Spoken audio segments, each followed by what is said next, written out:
All right, what's up, everybody? My name is Alexander Medeiros. This is the Wi-Fi Gospel YouTube channel. Tonight, I'm going to be hosting a debate between Bryce J and Talon. On the topic, was the papacy taught at Chalcedon? It's going to be a great debate tonight. I appreciate all you being here. Make sure to like, share the stream, comment a bunch of times for the algorithm. It's going to be a huge debate, all right? Basically, the format, we're going to have 20-minute openings, 10-minute rebuttals, 15-minute cross exams, and then a 30-minute Q&A at the end. As far as the questions and answers go, we're going to be prioritizing super chats first, and then we'll get to the rest of the questions once we get through the super chats. So go ahead and send those super chats in if you want your question prioritized. I'm going to have our guests tonight introduce themselves. Talon, why don't you go first? I am Talon. I am a Roman Catholic who defends the papacy. You can find my socials where you can find me is on TikTok, Rabbi Talon, YouTube, Rabbi Talon, my Twitter, Papist Talon, and Instagram, it's just Papist Talon. It's awesome. Cool. Bryce? Yep, my name is Bryce J. I'm an Eastern Orthodox apologist, and I just recently started studying the papacy and thought I wanted to argue about it now. So you can find me on TikTok at Bryce J Official and YouTube at Bryce J Official, and that's pretty much all I use. Nice. Now I just have a little introduction video I put together in the spirit of since Christmas is around the corner, just lighten the mood a little bit. After the introduction video, we'll get started with Talon's opening statement. Just hear those sleigh bells jingling-a-ring, ting-a-ting-a-ling-a-too. Ring-a-ling-a-ling-a-ding-dong-a-ding. Come on, it's lovely weather for a sleigh ride together with a Jew. Outside the snow is falling and a friend. Enough of that. Talon, on your first word, whenever you're ready, I'll start the timer. Amazing. Okay. Vatican I teaches that the Pope is the head of all churches, that he can speak infallibly when speaking ex cathedra, that he possesses immediate, ordinary, and universal jurisdiction, and that these truths has been believed since the beginning. Now note, my burden of proof is not to demonstrate that the entirety of Vatican I's teachings was explicitly present, meaning that the specifics and details, but rather the essence of Vatican I was made manifest in this debate. If I can successfully show this, then my burden of proof is fulfilled, and we can conclude, as Vatican I states, that this has been believed since the beginning. Papal supremacy is not the Pope being an absolute monarch, tyrannical dictator who is ruthless and does not care about the bishops. Papal supremacy, as defined by Vatican I, has three major aspects that I would like to put my focus on: universal, ordinary, and immediate jurisdiction. Universal jurisdiction is when the Pope's jurisdiction can extend to all churches. Ordinary jurisdiction is essential and perpetual to the office. Immediate jurisdiction is when the Pope does not need secondary tools, meaning councils, emperors needing juridical consent amongst the bishops. Vatican I does not teach a God, Emperor, Pope, and he who does not bow down to the Pope is somehow a heretic. As Catholic bishops in the Catholic Church today admit, quote, being a Catholic does not mean following the Pope blindly, end quote. The Pope, is human like human meat. He can err and make mistakes like anyone else. But the only time when he cannot err is in the exercise of his infallible teaching authority assisted by God and the bishops. That's correct. God and the bishops. The bishops of the Catholic Church assist the Pope in formulating dogma, and once the bishops give their consent, the Pope defines what is to be universally held by the faithful. Bishop Gaser, in his Relatio, relates the following. It is true that the consent of the present preaching of the whole magisterium of the Church, united with his head, is a rule of faith even for pontifical definitions, end quote. Assisted by God, the definitions of the Roman pontiff are thereby of themselves, i.e. of God in it being infallible, and not of the consensus of the Church. The bishops play a role in formulating the decree, not making the decree infallible. With this, we can now prove the papacy at the Council of Chalcedon. In 448, Eutychius had become involved in a fresh theological controversy at Constantinople with St. Flavian of Constantinople. In 448, St. Flavian condemned Eutychius for his heretical assertions about our Lord Jesus Christ. In 449, Eutychius appealed to the Pope to reverse the decisions of the Synod of Constantinople. Pope Leo, upon hearing this, wrote to St. Flavian to know why Eutychius was condemned.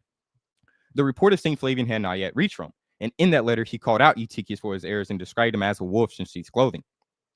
Once the second letter of St. Flavian finally reached Rome, Pope Leo sided with Flavian, deeming him orthodox. Eutychius, while condemned, kept appealing to other bishops to side with him. One of the bishops was St. Peter Chrysologus. After declining to hear his appeal, he related the following, quote, we exhort you, honorable brother, to listen obediently to what has been written by the most blessed Pope of the city of Rome, since blessed Peter, who lives and presides in his own see, grants the truth of faith to those who seek it. For we in our zeal for peace and faith cannot hear cases about faith without the consent of the Bishop of Rome. St. Peter Chrysologus clearly understood that the Bishop of Rome was the interpreter of the faith and settled issues and matters in faith and morals, and that the East could not continue without the consent of the Bishop of Rome based on Rome's universal and ordinary jurisdiction. But Eutychius didn't listen. He asked the emperor to convene an ecumenical council, and in March 449, Theodosius II seconded that wish. St. Flavian, upon hearing a rumored council being held, urged the Pope to write a letter to resolve the entire issue, for there would be no need for an ecumenical council. Flavian related, the matter only requires your weight and support, which through your wisdom will at once bring about general peace and quietness, and the rumored synod will also be prevented. End quote. The East here thinks that the Bishop of Rome alone can settle the dispute in matters in faith and morals to render an ecumenical council useless in this case. So, for Constantinople, the Bishop of Rome's judgment alone was enough. This situation is how the official interpreter of Vatican I, Bishop Gaser, believes ex cathedra documents arise. Gaser related the following, quote, the special exercise of this prerogative occurs when there arise somewhere in the church scandals against the faith, i.e. dissensions and heresies, and when the bishops of the individual churches are gathered together in provincial councils are unable to repress, so they are forced to appeal to the apostolic see regarding the case, or when the bishops themselves are infected by the sad stain of error. End quote. Pope Leo, in response, seconds his wish and produces the tome. Pope St. Leo sided with Flavian with his reasoning that an ecumenical council be unnecessary, since his tome alone could settle the issue. Pope Leo willingly decided to go along with the council as of right now, only for respects to the emperor. Pope St. Leo set specific instructions to the Council of Ephesus II that they are to accept the tome. He told Theodosius II that he was sending legates to represent him, and that they would offer a chance for repentance to those who held heretical beliefs. Leo related the following. Yet if he who has gone astray repents and entreats for pardon, he may receive the succor of priestly indulgence. But what the Catholic Church universally believes and teaches on the Lord's incarnation is contained more fully in the letter which I have sent to my brother and fellow Bishop Flavian. End quote. So the council's definition of faith was going to be the tome of Pope St. Leo. But to make a long story short of what happened during and after the council, Flavian was killed shortly after the council during his exile. Dioscorus anathematized the tome in Nicaea in 451, shortly before Chalcedon was convened. He excommunicated Leo and deposed multiple bishops without true, lawful, and canonical procedures. The two bishops that I like to put my focus on are Bishop Theodoret of Cyrus and Eusebius of Dorylaeum. Theodoret, in his appeal to Pope Leo, related the following, quote, for every reason it is fitting for you to hold first place, inasmuch as your see is adorned with many privileges. I endure you, the insults piled after all my labors on my poor gray head. Above all, I implore you to tell me whether I ought to put up with this uprighteous deposition or not, for I await your decision. If you bid me abide by the sentence of condemnation, I abide, and hence, therefore, I trouble no man, and will wait for the righteous tribunal of our God and Savior. End quote. Here we have an Eastern bishop deposed by an intended ecumenical council appealing to the Pope to reverse their decrees because he holds first place in many privileges. This is a proof of universal and immediate jurisdiction as defined by Vatican I. Bishop Eusebius of Dorylaeum, in his appeal to Pope Leo, related the following, quote, the apostolic throne, to your see I entreat your blessedness, pronounce the reversal and nullify of any unjust condemnation by the most blessed religious Dioscorus and of their decree, and give me back the dignity of my episcopate and communion with yourself, end quote. Here we have another bishop from the East appealing to Pope Leo to undo the decisions of the intended ecumenical council of Ephesus II. Eusebius of Dorylaeum too believed in universal and immediate jurisdiction as defined by Vatican I. Pope Leo, upon hearing this, annulled the intended ecumenical council of Ephesus II. The papal legates at the 10th session related the following in this matter, quote, a council where those lawless crimes were read out cannot be approved.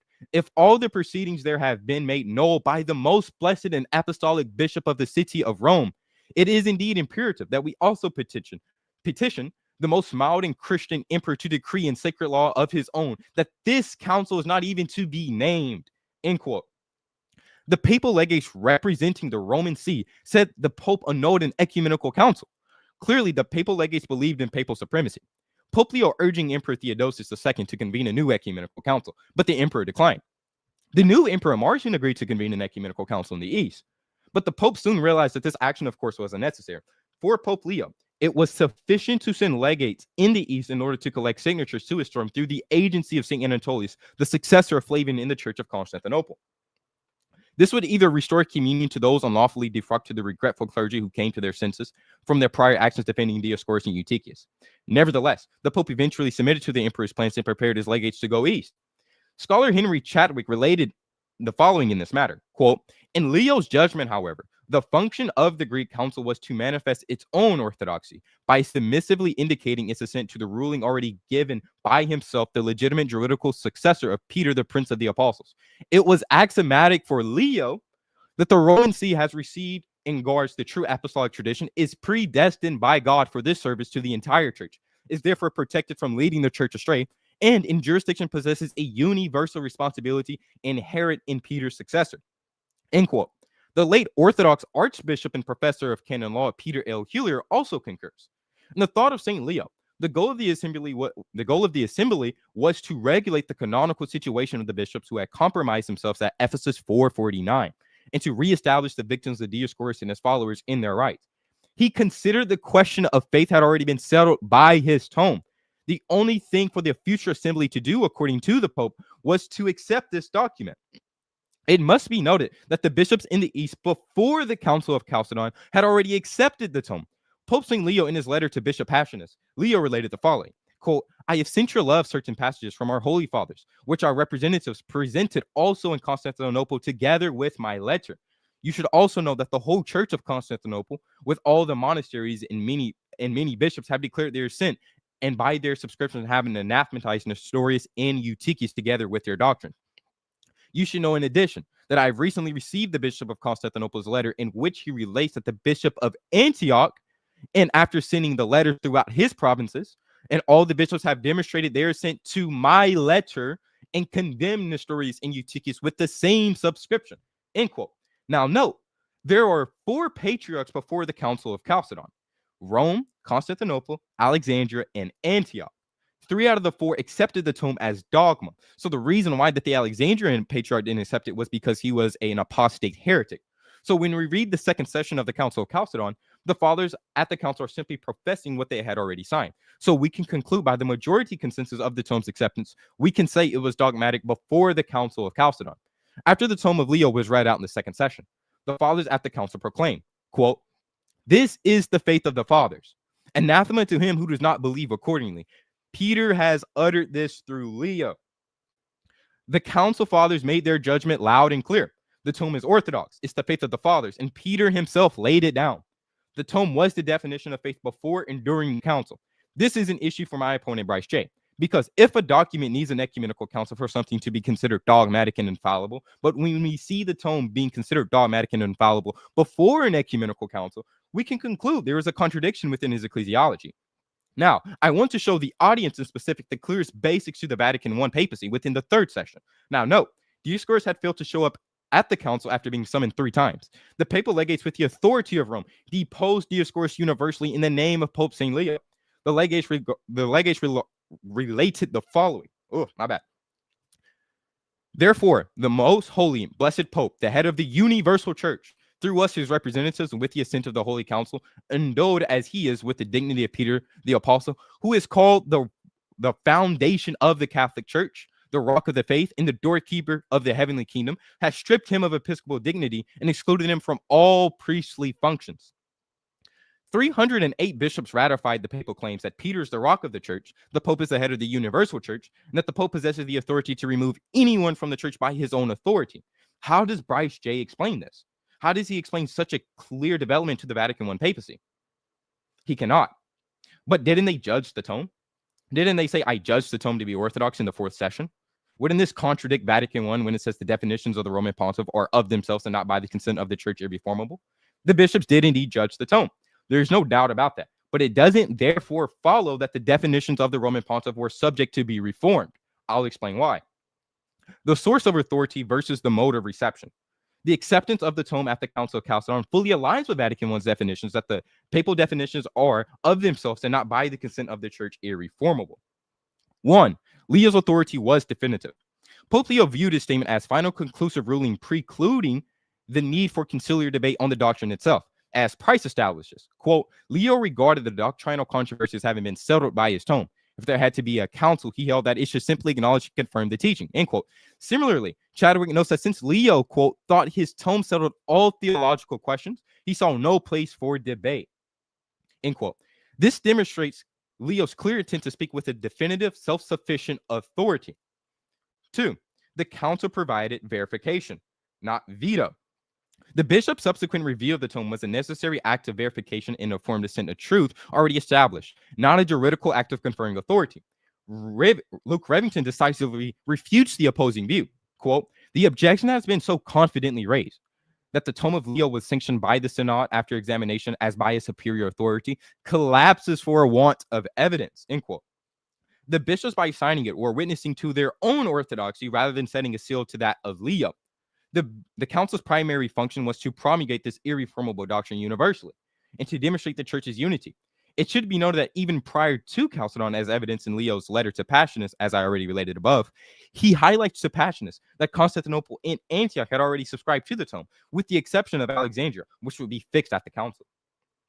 3, discussion served instruction, not jurisdiction. The discussions and comparisons with Cyril's letter served as a teaching and pastoral function, confirming the tome's agreement with sacred tradition for the instruction of the Eastern bishops. Schwartz acknowledges that the letter was by no means accepted without discussion on its content, but clarifies that this was not contrary to Leo's instructions, which called for agreement based on discussion, end quote. The purpose was intellectual assent, not jurisdictional approval. Well, let me repeat that for the audience. The purpose was intellectual assent, not jurisdictional approval. As Don Christopher Butler explains, the church encourages the faithful to, quote, examine the grounds because the faith requires an instructed reason and understanding which mere assent is not calculated to engender, end quote. Conclusion.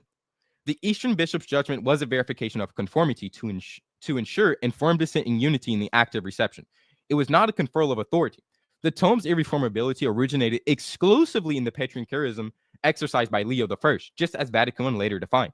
For Catholic theology, the acclamation at Chalcedon that all the bishops, Peter has spoken through Leo, is the ultimate expression of the church's reception of an already authoritative teaching. It confirms the view that the tome was, of itself, irreformable as the teaching came from Peter's successor. The council did not make the tome infallible and dogmatic. It recognized and proclaimed the infallibility inherent to the Petrine office that spoke through Leo. The distinction is crucial to the latter doctrine of papal infallibility defined at Vatican I. In short, Peter has spoken through Leo meant the tome was the voice of the apostolic world. After the council concluded, the Eastern bishops made a canon that violated the canons of the Council of Nicaea. The papal legates rejected this canon and thought this was humiliating to the apostolic see. When the legates reported this canon back to Rome, Leo annulled the canon. Leo related the following, quote, but the bishops assent, which are opposed to the regulations of the holy canons composed at Nicaea in conjunction with your faithful grace, we do not recognize. And by the blessed Apostle Peter's authority, we absolutely disannul in comprehensive terms in all ecclesiastical cases, end quote. Leo here thinks that he has the authority from the most blessed Apostle Peter to annul a canon from an ecumenical council. Leo here teaches papal supremacy by showcasing his universal and immediate jurisdiction. St. Anatolius, in embarrassment, blames the canon on the Eastern bishops in recognizing Rome's authority to have the final say. He related, quote, the full force of the acts in their confirmation was reserved entirely for the authority of your blessedness.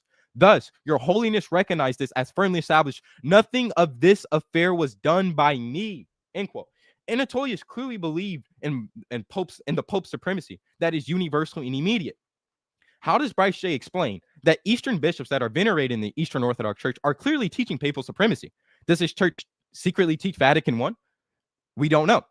But it is a clear-cut contradiction within his church that Vatican I is false. As I already demonstrated, the bishops did teach Vatican I, and the council declared their assent to a dogma. Now, with this, I conclude my time. Thank you, Talon. Appreciate that. You had 2 minutes left.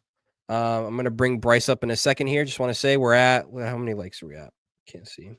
We're at 69 likes. We've got 150 people in here. Get those likes up. Appreciate you. Share the stream with anybody who wants to watch. Appreciate that. Also, questions will be prioritized with super chats. So get those super chats in if you want your question prioritized. I'm going to bring Bryce up now. I'm going to get your slides up here. And then whenever you're ready to start, I'll start your timer. All right, cool. So my presentation is, well, the topic, did the Council of Chalcedon teach the Vatican I papacy? And that is exactly what I'm going to demonstrate that they did not. What I am going to do is I'm going to show the differences between Vatican I and Chalcedon. I'm going to show the way that the council proceeded, show the lack of supremacy and infallibility being in the phronema of the church, and debunk all of the events which prima facie seem to be denoting Vatican I language. Obviously, standard introduction. The Council of Chalcedon was the fourth ecumenical council of the Universal Church and condemned Dioscorus for breaking canonical law and condemned Eutyches for monophysitism. It was a response council to the heretical Ephesus II convened in 449, and it was convened by the Roman Emperor Marcion. Pope St. Leo was represented by Pascasinus, my apologies, Bishop Lucentius, and the priest Boniface, including Julian of Cos, who sat with the bishops. All patriarchates, except for Alexandria in totality, attended this council because Dioscorus was there at least for session 1. St. Anatolius at Constantinople, Juvenal of Jerusalem in, of course, Jerusalem. Granted, that was not considered a patriarchate yet. St. Maximus of Antioch, that was representing Antioch, and Pope St. Leo's legates representing Rome. Here's the thing. Orthodox papal primacy versus Western supremacy. I'm going to give you some things that I deny and things that I concede. A common misconception is thinking that the Orthodox Church does not hold to any form of primacy in the first millennia of Rome, which is demonstrably false. We have to examine what first means in the two churches, though. Rome, first in the diptychs, honorific, I concede. Rome, exclusive privileges granted by certain councils, like Sardica, I concede. Rome, top of the appeal list due to the primacy of honor, I concede. Rome, exclusive auctoritas or influence in voting matters, I concede. Rome, universal and immediate jurisdiction or potestas over the jurisdictions, I deny. Capability of declaring a document as infallible without the consent of the entire church through voting a judgment, I deny. And a pope can single-handedly handle ecumenical matters without calling a council, I deny. And I'm going to demonstrate all of these things.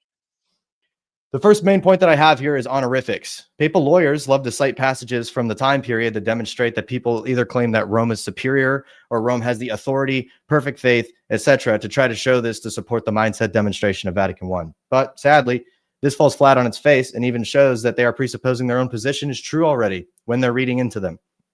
Honorifics about supremacy and authority throughout church history has applied to many sees, not just Rome. Honorifics are normally given in response to severely wanting to convince the masses. This is standard in court cases with jury swaying. For example, Peter was not only paid to Rome. We can see in the Edict of Thessalonica, we can see that it says that Peter, the faith of the Apostle Peter was found in Alexandria and found in Rome because they both proclaim the same faith.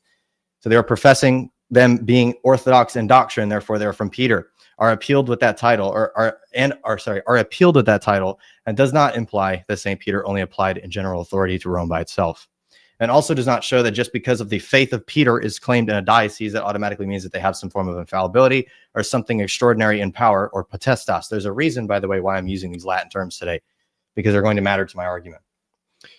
The example of another event being used outside of Rome, which I'm then going to tie into Chalcedonian thought. We have St. Basil the Great specifically in letter 67, where he says that if you're not in, oh, I forgot the word for it.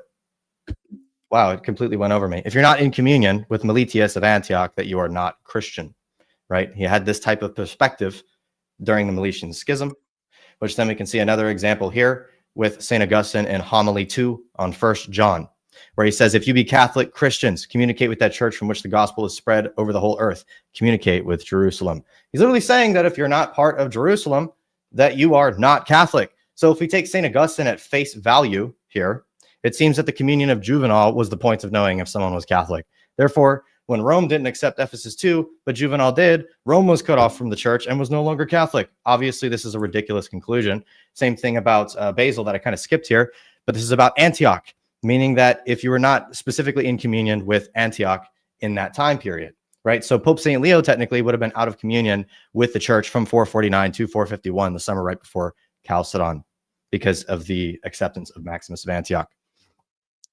So what does Vatican I specifically claim? You can see here specifically in Pastor Eternus, chapter 3, Council of Vatican I, it says, we shall say that the Roman pontiff has the office if anyone then shall say that the Roman pontiff has the office merely of inspection or direction and not the full and supreme power, potestas, or jurisdiction over the universal church, not only in things which belong to faith and morals, but also in those who can relate to the discipline and government of the church spread throughout the world, or assert that he possesses merely the principal part and not all the fullness of the supreme power, let them be anathema. And since by the divine right of the apostolic primacy, the Roman pontiff is placed over the universal church, we further teach that they declare that he is the supreme judge of the faithful, and that in all causes the decision of which belongs to the church recourse may be had to his tribunal, and that none may reopen the judgment of the apostolic see, for none is greater authority, nor can anybody lawfully review its judgment. Let's remember these claims that have been made here. Once we examine Chalcedon, it becomes completely clear. The Tome of Leo, specifically letter 28 to St. Flavian. This famous tome was written in 449 before Ephesus 2, and it was a response to St. Flavian's declaration against Eutyches in 448 at the Council of Constantinople. It was set to dogmatically define the understanding of Christ's two natures. The tome was requested to be read at Ephesus 2, but was ignored. And Eutyches was absolved of his heresy at Ephesus 2, quote unquote, which then established Chalcedon because Dioscorus and Eutyches were now on trial for a robber council that was without conciliar approval because Rome had technically rejected it, as well as some issues with appointing new bishops. Obviously, there were people present at Ephesus 2 representing Rome, but it was rejected. How was the tome treated by the church prior to Chalcedon? Let's see how the church actually treated the Tome of Leo. The vast majority of the church prior to Chalcedon was Ephesus 2 leaning, except Rome, and shortly before the Council of Chalcedon, Constantinople, as well as Antioch in the summer prior to Chalcedon, which is fine, no issue with that, as Maximus assented to the Tome of Leo and went officially into communion with Rome. Theodosius II passed away, and Emperor Marcion took over, which then sparked a new way for the East to accept the Tome of Leo, like St. Anatolius. The rest of the church is unclear on whether or not they were already cool with the tome, which is why Chalcedon was so important. And what led to the tome, it should be noted that Pope St. Leo became involved in this dispute because after being condemned in 448, Eutyches immediately appealed to Leo for a retrial. This is in letter 21. Per the appeals process outlined in the 3rd and 5th canons of the Council of Sardica. Flavian then sends Leo to the council minutes so that he can review the case. Letter 22 begins, but letters 23, 24, and 26 give further details to this. Leo the Great, specifically in letter 34, paragraph 1 states that his excommunication of Eutyches was contingent upon if he perseveres in his perversity. Perhaps it's indicated that he was willing to receive Eutyches' appeal to himself and give a positive local judgment, provided he repented. Eutyches also appealed to Rome, Alexandria, Jerusalem, and Thessalonica after his deposition by the Council of Constantinople in 448, not just Rome. You can see this in Price and Gaddis' Acts of the Council of Chalcedon, Volume 1, page 264. This is yet more evidence that interpatriarchal appeals were not solely a Roman phenomenon. How did Pope St. Leo see his own authority? Papists will claim all day that St. Leo would just throw his authority around and obviously display the supremacy that they think of, yet in many cases he admits that he possesses influence from the chair of Peter, but not a final judgment of all truth absent of a council. We can actually specifically see this in letter 33 when we actually look at what it says in the Latin, where it says, the devout faith of our most clement prince, knowing that it especially concerns his glory to prevent any seed of error from springing up with the Catholic Church, has paid such deference to the divine institutions as to apply the authority or auctoritas of the apostolic see for a proper settlement. And as if he wished it to be declared by the most blessed Peter himself, that was praised in his confession when the Lord said, whom do men say that I, Son of Man, am? Auctoritas, I have that spelt wrong in the little bullet point, means influence or persuasion, not potestas, is common in Roman law. St. Leo's authority continued regarding his excommunications. If we see here in letter 95, he says, for although since their decision was no less blasphemous than unjust, they cannot be held in such honor by the Catholic Brotherhood as they once were, yet they still retain their sees and their rank as bishops with the prospect of either receiving the peace of the whole church after true and necessary signs of repentance, or if God forbid they persist in their heresy of reaping the reward of their misbelief. Leo's excommunications were not binding interpatriarchally. Only an ecumenical council's decisions actually held such authority. Before Chalcedon, Leo actually admitted to lessening his own practice, stating that those he excommunicated still retain their sees and ranks as bishop. This lessening actually refers to him, reversing his local excommunications of Dioscorus, recognizing him as a bishop in any official documents. St. Leo's authority continued as the condemnations we can also see. Without an ecumenical council, a simple priest could not be defrocked, further emphasizing the limits of Leo's authority. At Chalcedon, Roman legates requested the council to issue a canonical verdict against Dioscorus, demonstrating that the council could not provide a final and binding judgment. We can see that in volume 2, page 69. Leo interpreted the Sardican canons as applying the work of an ecumenical council, not as granting Rome isolated authority. Gosh. Leo nullified his local judgment and deferred to the ecumenical council for a binding decision. Procedural elements at Chalcedon underlined Rome's role within the broader consensus of the church, and during session 1, debate arose over Ephesus II's failure to read Leo's letter. Dioscorus and Juvenal defended themselves, citing logistical reasons rather than dismissing its necessity. In the situation of Theodoret, this is letter 113. I think I had that labeled with that. But I await the sentence of your apostolic see. I beseech and implore your holiness to succor me with my appeal to your fair and righteous tribunal. St. Leo permanently held that the condemnation of Theodoret was unjust prior to Chalcedon, and he held this opinion from 449 to 451, but the rest of the church needed to actually judge the orthodoxy of Theodoret in session 8 of Chalcedon. This is why he had an official tribunal. So the rest of the church did not actually listen to St. Leo, technically speaking. Rather, they only accepted Theodoret's reinstatement after Chalcedon was done. At Ephesus II, Dioscorus had deposed him of being an historian, and this was done in his absence. No opportunity of defense or being interrogated with respect to his faith at the point of the synod was afforded him. He was exiled and his writings were prohibited. Theodoret's own patriarch, Dominus of Antioch, and Flavian, patriarch of Constantinople, were likewise deposed, and naturally Theodoret turned away to the only remaining patriarch, him of Rome, for protection against the unjust proceedings of the patriarch of Alexandria. Alexandria, Constantinople, Antioch, and Jerusalem were gone. Like I said earlier, Jerusalem was not technically a patriarchate, but they were still in voting processes, either deposed or accepted Ephesus II. So it's natural to see, obviously, why Theodoret appealed to Rome, because they were all that's left. Very simple. And his deposition was uncanonical because he was not present to defend himself. So how did the church see the Tome of Leo at Chalcedon? They simply saw it as the same manner as like that of the 12 chapters of St. Cyril, where it was proposed as a dogmatic treatise, which was then judged by the church and then made infallible dogma by the conciliar authority of the church totality.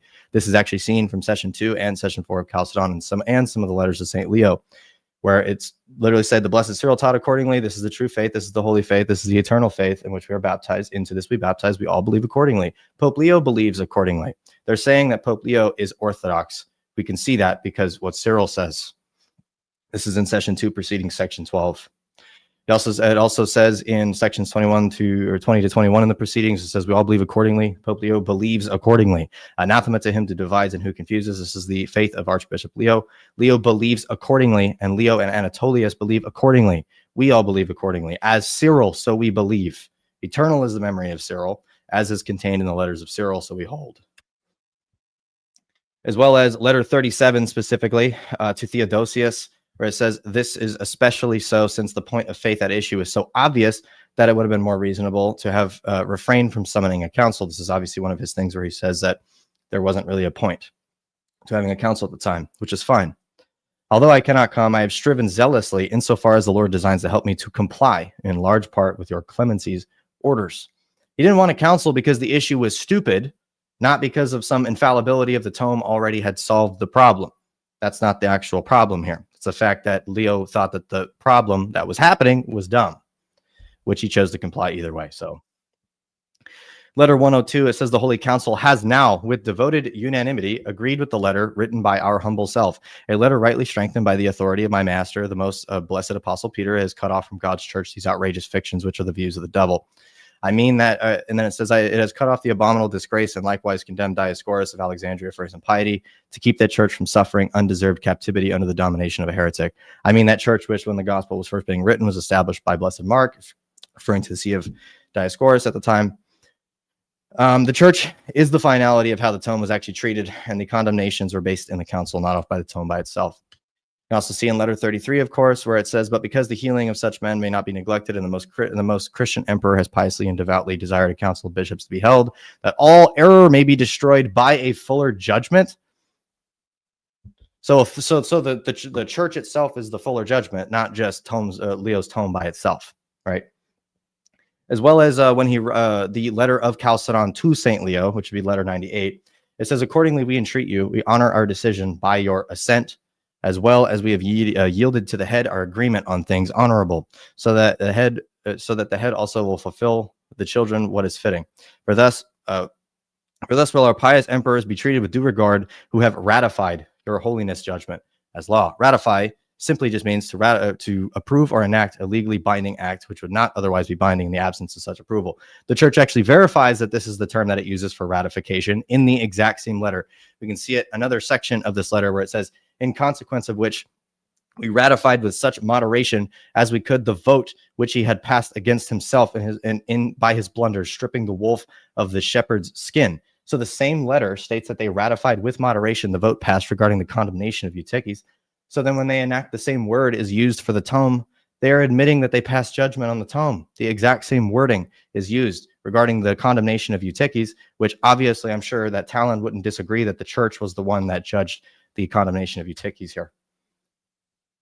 As well as in session 2, section 23, where it says, Peter has uttered this through Leo. The apostles taught accordingly. Leo taught piously and truly. Cyril taught accordingly. Eternal is the memory of Cyril.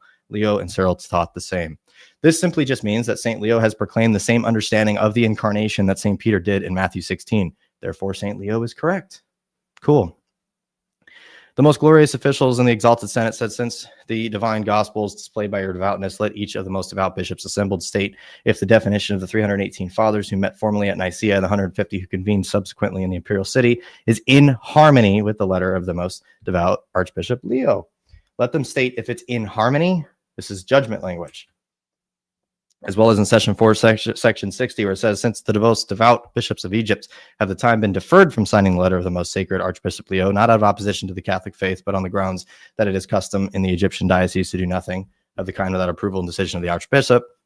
Obviously, I'm sure that you guys all know this event, where specifically Illyricum and Illyricum and Palestine were having issues with the tome, but they did obviously think that it was Nestorian, especially when it was first read. They did not immediately accept the tome, and they were granted to basically defer and not sign it immediately. It's pretty obvious. The church saw the tome as the baseline for the judgment against the heretics after it was ratified by the church first, not prior. This equals to that of the 12 chapters. And St. Leo says himself that the heretics retain their privileges until the council's decision. And St. Leo says that the tome will be used for the fuller judgment at the council. Multiple dioceses disputed the tome, as well as Dioscorus was not condemned for rejecting the tome. But his crimes were political. Nobody mentioned that he was condemned for rejecting the tome, even though that he did. So we can obviously see as well that the tome was not the only thing that the church was binding upon. And then finally, the case of, I don't even know if I'm going to be able to get through all of this part. I don't really think that it's really necessary for me to quote here. So I'm honestly going to concede the rest of my time because this is not really something that I think is pertinent.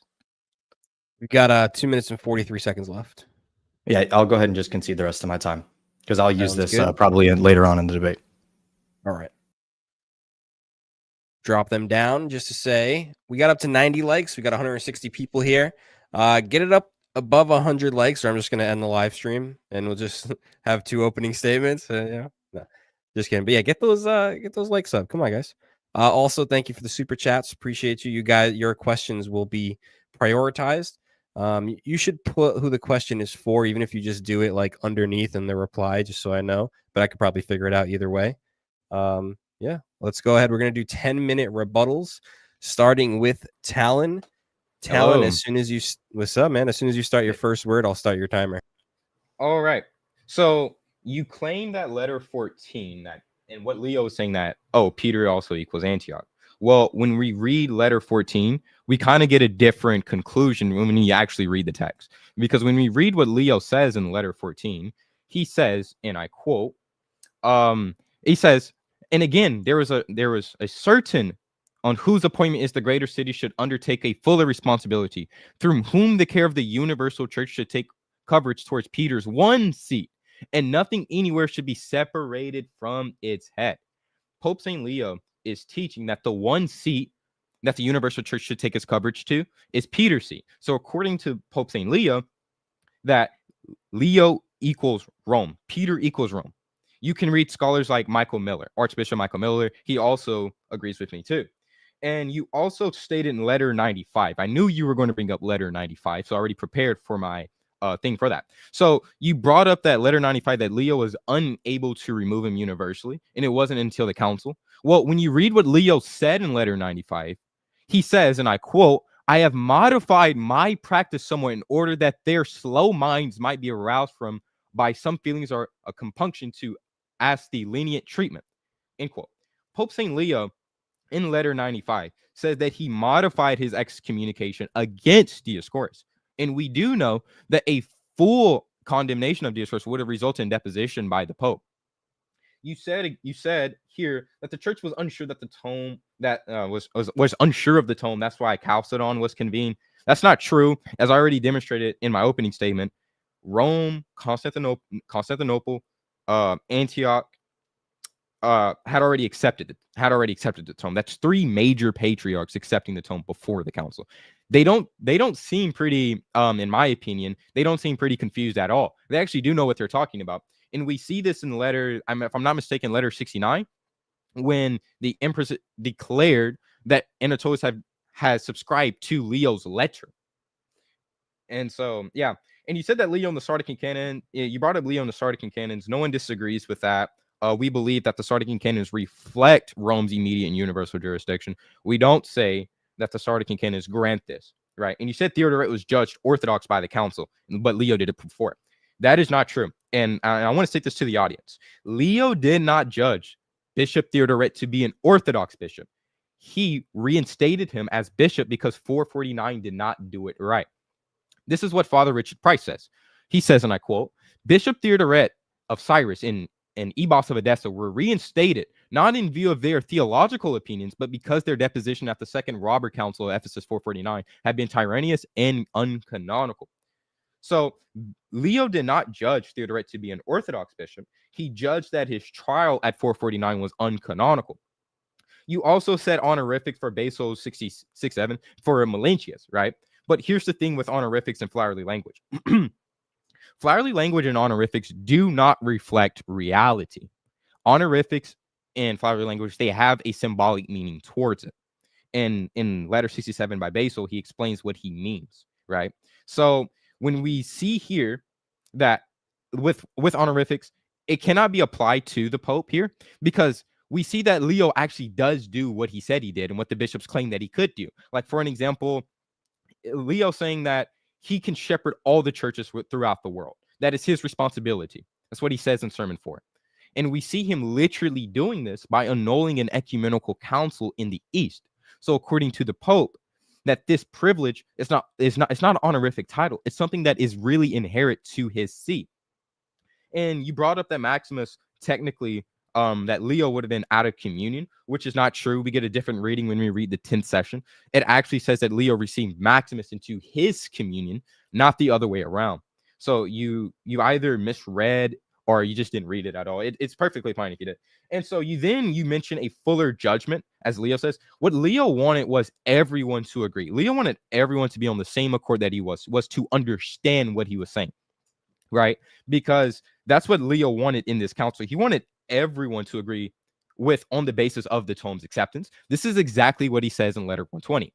Leo says, and I quote, "The truth itself shines more brightly and is more bravely maintained when the faith had already taught is afterwards confirmed by further inquiry, and then still the good name of the priestly office gains much lesser where the authority of the highest is preserved without a thought that the liberty of the lower ranks has been at all infringed.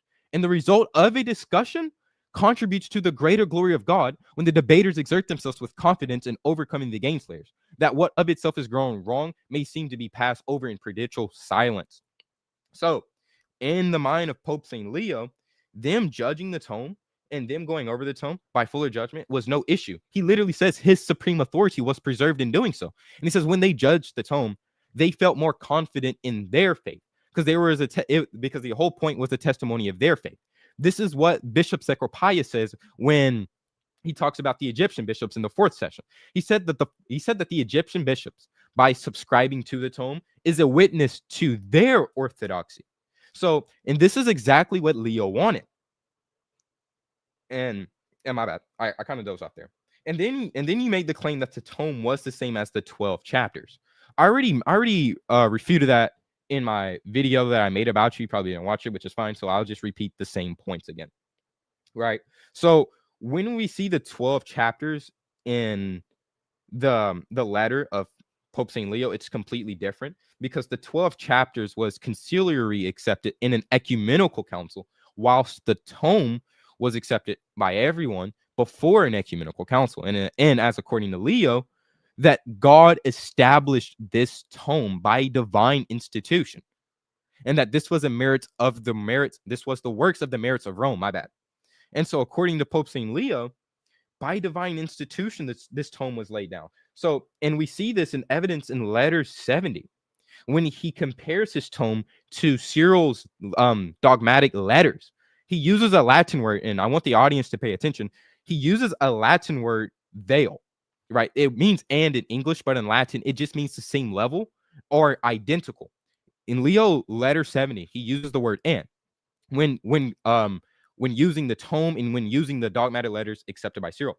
The point where I'm getting at with here is that in Leo's mind, the tome was dogmatic because it's on the same level in comparisons as the dogmatic letters accepted by Cyril.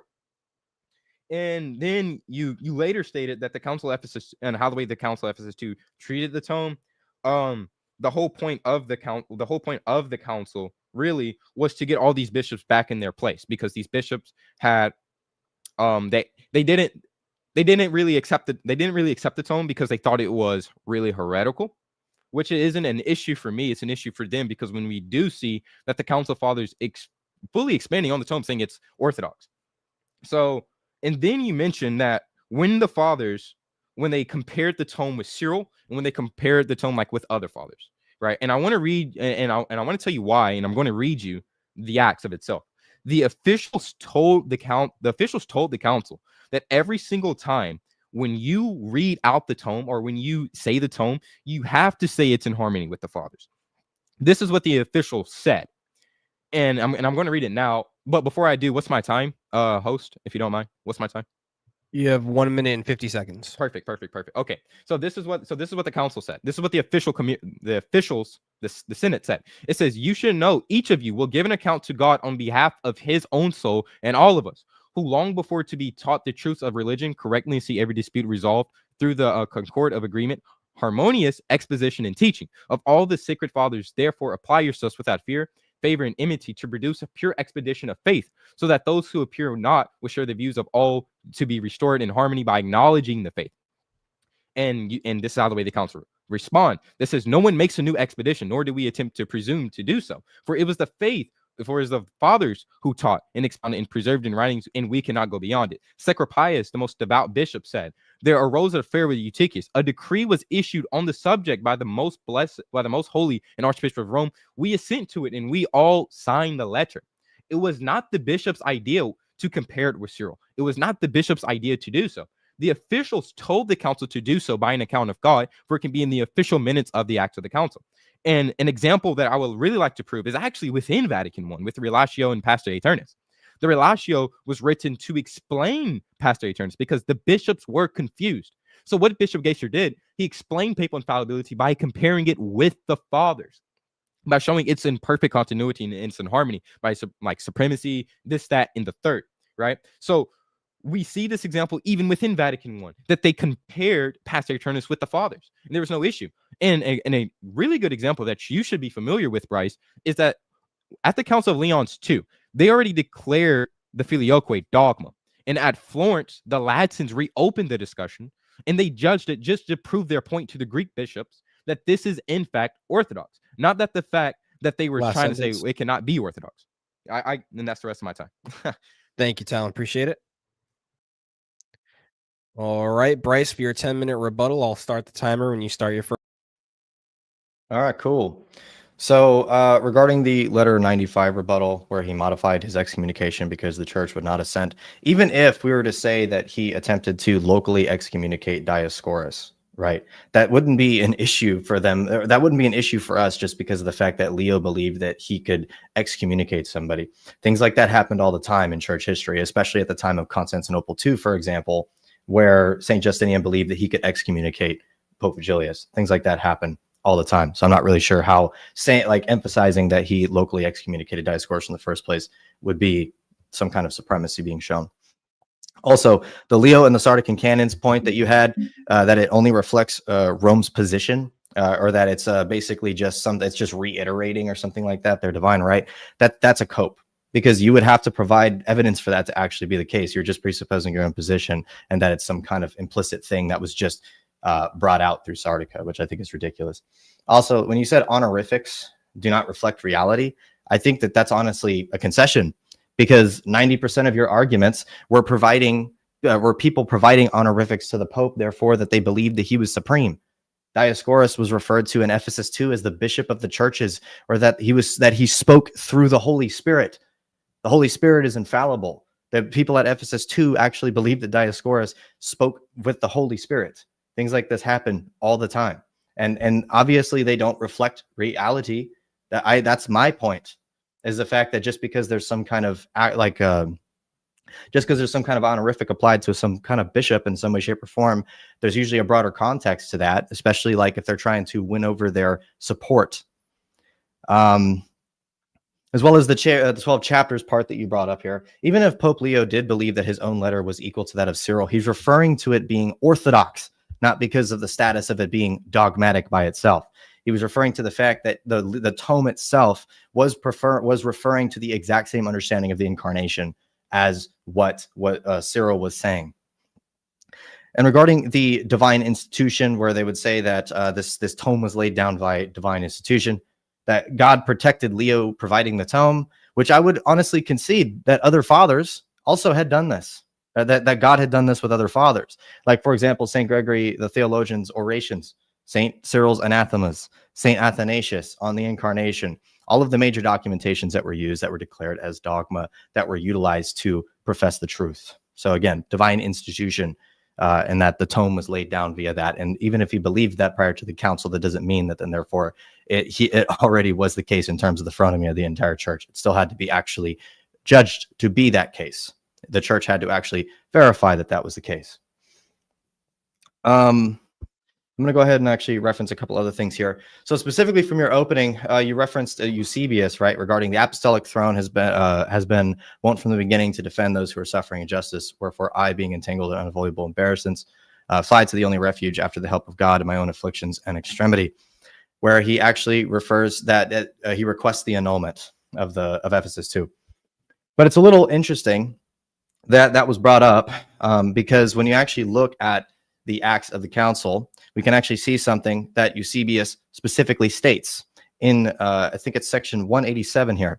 It says, when Eutyches, whom I had accused, presented his plaint to the Holy Council, he mentioned that I was his accuser. Why did Eusebius refer to the council as a holy council if that was already in an old council? Obviously, there were multiple people that referred to Ephesus 2 as a holy council still by the time of Chalcedon. So Leo obviously, at least maybe the majority of the church didn't know it was annulled. Maybe that's the case, right? Universal jurisdiction claim would then just go out the window because he claims that it's still a holy council at Chalcedon. He hasn't even actually understood that it was annulled yet. Regarding the, let me see here. I wrote these down in a really bad order because I was typing fast. Go ahead. Let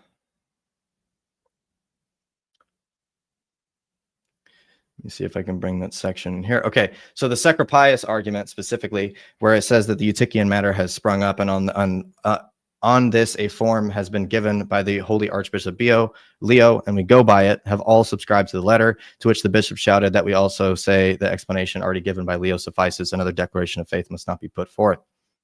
Right?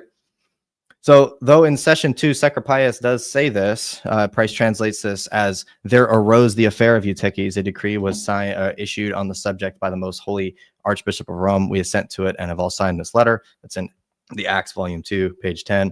He's later recorded then saying, Sacripius said, the letter of the most holy Leo, Archbishop of Rome, accords with the definition of the 318 and the definition of the 150 holy fathers, and with the assent expressed by the holy and thrice blessed Cyril earlier at Ephesus and confirmed by the present council. We have agreed and then signed. This is in session 4, volume 2. Further, when the imperial commissioner stated that the bishops would indeed create a new statement of faith over and above the letters of St. Cyril in the tome of Pope St. Leo, Sacripius enthusiastically stated that we propose that the definition be read out for those who dissent and will not sign, and if those will not sign it should leave. For we agreed that what had been well defined and raised no objections. This is in session 5. So let me pull this up. Sorry. Also signing the tome prior.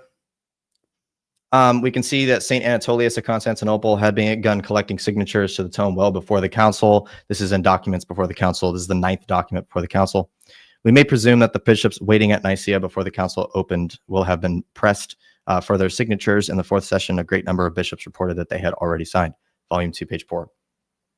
Marcion's letter was accompanied by one from Pulcheria in document 3, which then added the significant details that Archbishop Anatolius of Constantinople had signed the tome, and the council would deal with the cases of those bishops which had been deposed at Ephesus, and that in the meantime, these bishops had been told by Marcion to reoccupy their sees even before the council's decision.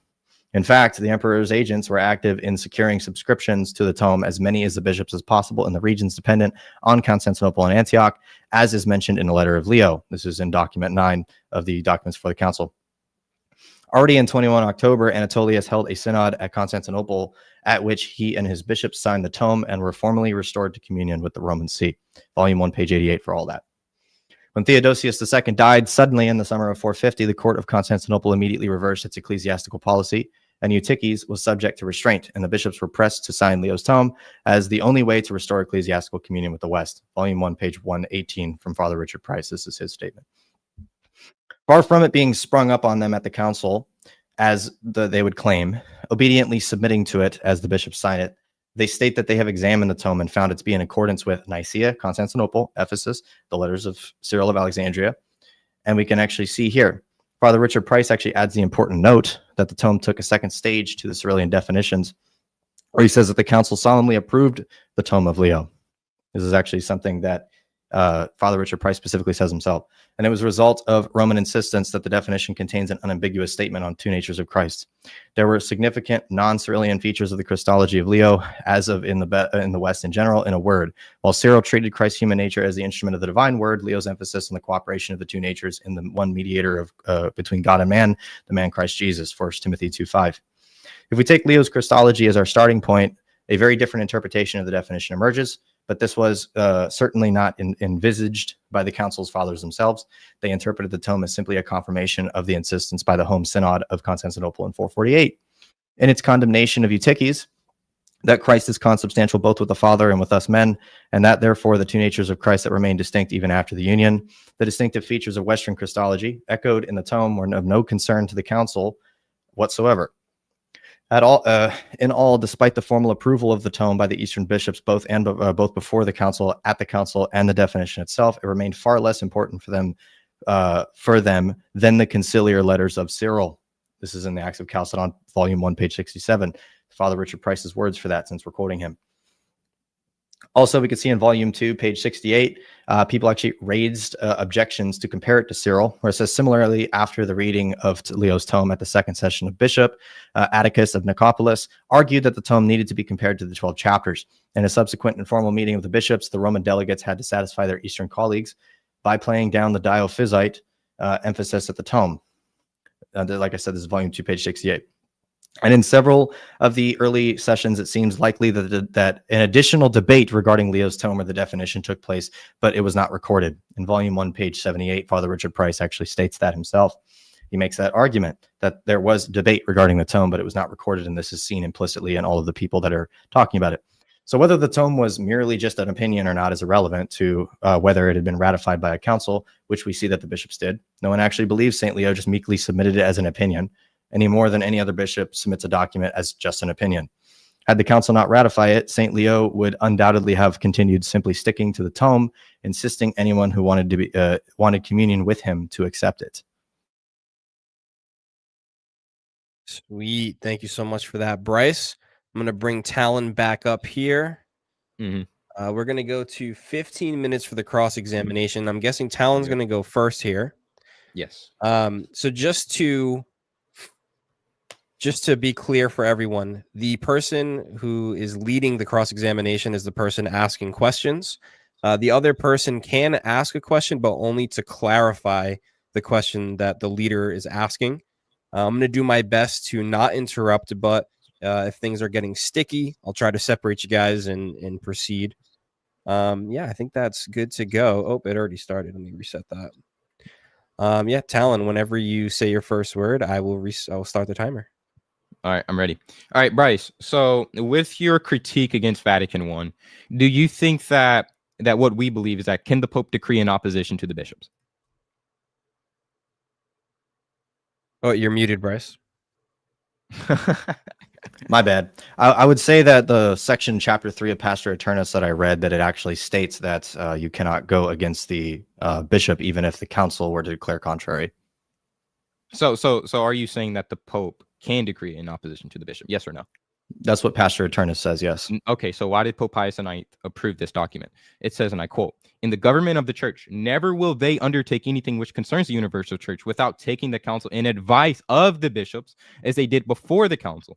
And so now, also afterwards, the Pope summons council and to ask the advice of the bishops scattered all over the world, use every means in their power to obtain understanding, respecting the deposit of faith which has been confided to the church.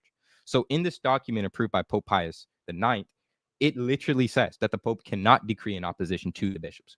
So would you take back what you previously said that the Pope can decree in opposition to the bishops? I mean, just because Pope Pius IX states that that whatever is said in Pastor Eternus is not the case, then I mean, like, I think that's a little bit of just a contradiction, in my opinion. Oh, okay, it's a contradiction. Okay, so do you believe that Vatican I has created a separation between head and members? I'm not really sure. I'm not really sure what you mean So by that. basically, can the Pope ever be separated from the consent of the church?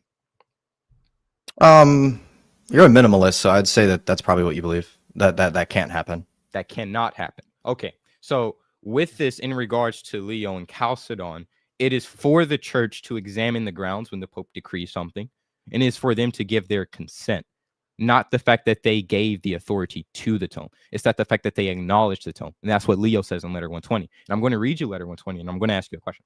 So when Leo says, and I quote, but has corroborated by the irrevocable assent of the whole brotherhood what he had already laid down through our ministry, to show that what had been first formulated by the most foremost see of Christendom, and then received by the judgment of the whole Christian world, and truly proceeded from himself, that this too, that the members may be one with the head.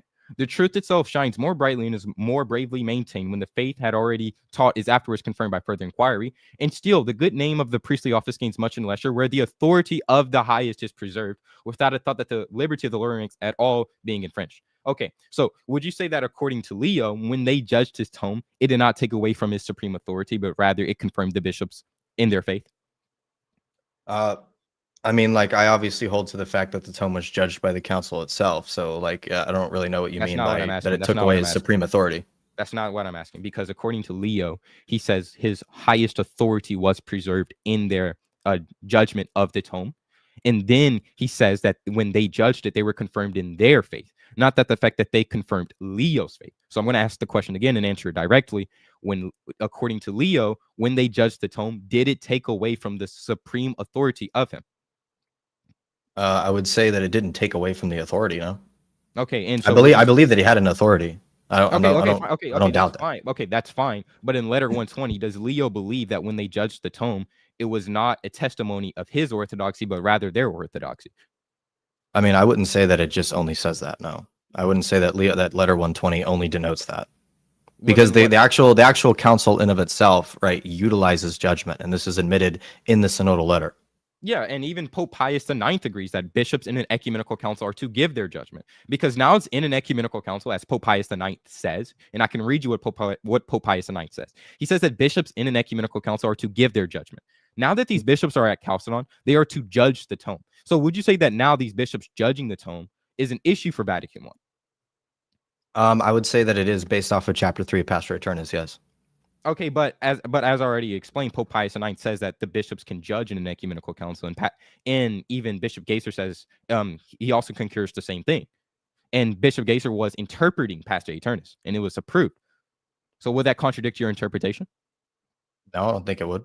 Oh, okay. Oh, it wouldn't. So, like, regarding the well, are you talking about Pope Pius IX part? Pope Pius IX. You do know who Pope Pius IX is? Yeah, he was the one that presided at Vatican I, right? Yeah. Okay. So why are you disagreeing with Pope Pius IX when he's the one literally saying it? Because specifically with Pastor Eternus in chapter 3, that was the section that I utilized regarding that argument. And yeah, so and Pope Pius, it says that the church doesn't go against. It says that the church cannot go against the Pope. Okay, but within the consent of the church, the Pope cannot go against the consent of the church within the church. Yeah. Okay.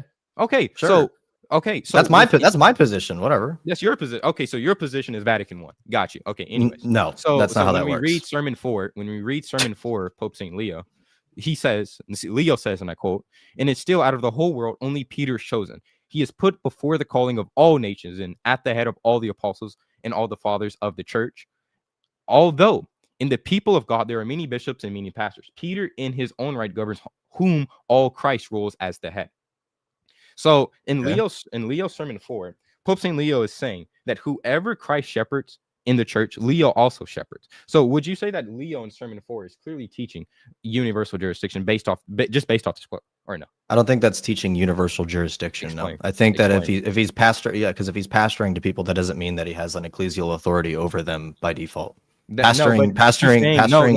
Wait. He's saying that the shepherding is to all of the churches universally. Do you believe it's within? Wait. Do you believe it's within the Pope's prerogative to shepherd the universal church? I believe that that's something that he's supposed to do. Yes. Really? So the Pope is supposed to shepherd the universe. Okay, that's Vatican I. He's supposed to, but anyway, dude. Anyways, so look, so when you think I'm an absolutist, and I don't know why that you're arguing against me as an absolutist. Wait, hold on. It's my cross exam. So when we read, so with the Sardican canons, right? My question for you with the Sardican canons is that within the appeals of Theodoret, and with this, would you say that the appeals of Theodoret reflect the Sardican structure? Sure. Yeah. Sure. Okay. So why don't we see this within Theodoret's letter himself? He doesn't appeal to Rome as a court. He appeals to Rome as the See of Peter, which is a huge distinction. I'll just say that that's honorifics. Huh? Say again? Yeah, saying that he's the See of Peter is just honorifics. Sure. No, but he says that he can reinstate him as bishop because he's the first see and he has many privileges. So do you believe it's within the Pope's prerogative by his own immediate jurisdiction to instate bishops by his own privilege? If he's appealing to the See of Peter, right, that doesn't automatically mean that then he can just exercise jurisdiction outside of himself. That's not what Theodoret's saying. That's exactly what Theodoret is saying. Asking for an appeal from Rome doesn't automatically mean that then therefore he can just do that. It's my cross exam. Look, Theodoret, and I can read you. I can read you it right now because you're not telling the truth on what Theodoret is saying. Theodoret says, literally here, he says, for every reason is fitting for you to hold the first place, inasmuch as your see is adorned with many privileges. He says, for I await your decision. If you bid me abide by the sentence of condemnation, I abide, and henceforth, yada yada. So he's literally saying, because you are the See of Peter, and because you are the first see, and your see adorns with many privileges, you can reinstate me as bishop. Is this Eastern Orthodox ecclesiology? Where did he say verbatim that to reinstate him as bishop again? Yeah, I'm sorry. Maybe clarification. Yeah, he says, I implore you, the insults piled after all my labors on my poor gray head. Above all, I implore you to tell me whether I ought to put up with this uprighteous deposition or not, for I await your decision. If you bid me abide by the sentence of condemnation, I abide, and hence therefore I trouble no man and wait for the righteous tribunal of our God and Savior. So Theodoret in this letter is saying that if it's within the Pope's prerogative to reinstate him as bishop, because the whole context of this, he's appealing to the Pope to reinstate him as bishop, and we see this within we do because we see within the first session he was reinstated as bishop and as the Council Fathers proclaimed. First off, the council did not automatically state that he was automatically reinstated. He showed up specifically as a bishop, and not because of the fact that he was already reinstated by that's Leo. Not what the council said. Do you want me to read what the council actually said? Go ahead. Yeah. Okay. You can pause it if you want. Yeah. Can you pause the time right quick? Pause. Okay. Thank you. Let me get this up right quick. While he's pulling that up, we have more questions for Bryce than we do for Talon at the moment. So if you want equal time for your guy, go ahead and get some more questions in, especially for Talon. Also, I do agree that there are some people that agreed with Theodoret being a bishop prior to Chalcedon. I have no issue with that.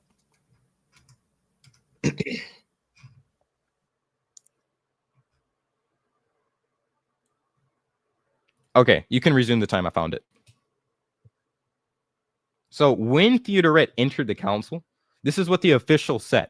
It says, the most devout Bishop Theodoret, restored to his see by the most holy Archbishop to the renowned city of Rome, has now appeared in the role of accuser, Lest the hearing to be disrupt, let us conclude what has been initiated. The presence of the most devout Theodoret will be prejudicial to no one, since obviously enough full right speeches and assured blah blah blah. It's basically saying when he entered the council, the official said Theodoret.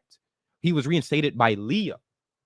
So that goes against with what Yeah, okay. so he accepted Theodoret into communion with him. Okay. That's not but did he reinstate him as a bishop? I would say that he wasn't a valid bishop until session 8. That's when not, the church that's not formally what happened, put him into. That's then- literally what session 8 is. That's not the whole because point when of we it. read the first session, they literally proclaimed his bishopric. Why did they If they proclaim? proclaim Wait. Pause. Why did they proclaim his bishopric in the first session? Even though according to you, it happened in the 8th session. Why did they proclaim his bishopric in the first session? Because there were already people that agreed that he was a bishop. No. So what? Okay. So by the majority consensus. I said that already. So by the By the majority of consensus? consensus? Yes. I don't really know if it was a consensus or not. I have no idea. You don't know if it was a consensus or not. I don't know if the majority of the church accepted Theodoret by that point or not.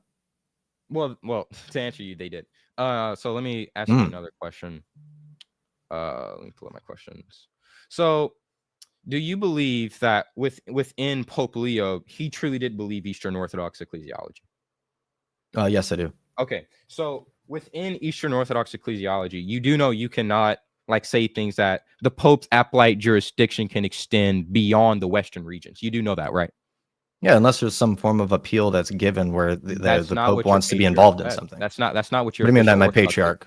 No, Name one. That's not what your patriarchs. The 4 out of the Name 5 one. patriarchs accepted this document. Well, hold on. So let me pull this up.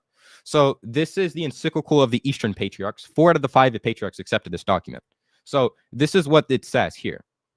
Let me pull it up. It says, thus he who is cited by his holiness as a witness of the primacy of the Roman Church shows that its dignity is not of the lordship, nor even applied to which St. Peter himself was never ordained, but his brotherly privilege in the Catholic Church, which called applied jurisdiction of the Pope over the West a custom. This uttered a determination on account of the city, they're quoting Canon 28. And then it says, here nothing is said of the Pope's special monopoly of the apostolicity of St. Peter, still less of the vicarship in Rome's bishops and a universal pastorate. So it literally says Rome's apostolic jurisdiction did not extend to the East. It was a Western custom. So why are these bishops appealing to Rome to get their case retried, even though they're in the East? But according to your official position, the Pope cannot do this. Can I ask a clarifier? Yeah, of course. Regarding the encyclical that you're talking about, is that something that is that something? When was that written? That was written in 1848. It's a reply to Pope Pius IX's letter. Mhm. It's a reply to Pope Pius IX. And 4 out of the 5 patriarchs accepted this. Constantinople, Alexandria, Antioch. The four main. And but quoted 3, I think. But if a documentation was not accepted by the entire church, it's not considered a pan-Orthodox encyclical. So I'm not really sure how that's relevant. It's still going to be authoritative here in this case because it's the Orthodox position. Because if it's not the Orthodox position, if it's not, if 4 out of 5 patriarchs are agreeing with something here, saying that the Pope's apostolic jurisdiction does not extend to the East, and you're saying that's not the Orthodox position. So what would be the Orthodox position in this case? Again, because of the fact that, real quick, if you do make a statement, please allow Bryce to reply to the statement. Okay. So just because of the fact that there was a document that was written and the majority of the church, not the entire church, by the way, the majority of the church agreed with a certain position, that doesn't mean that that's in the pan-Orthodox position. So I'm not really that's not how Eastern Orthodox ecclesiology works. So if there was patriarch, yeah, so then you're saying it's the Orthodox position, but that doesn't mean that it's the Orthodox position. Let me clarify.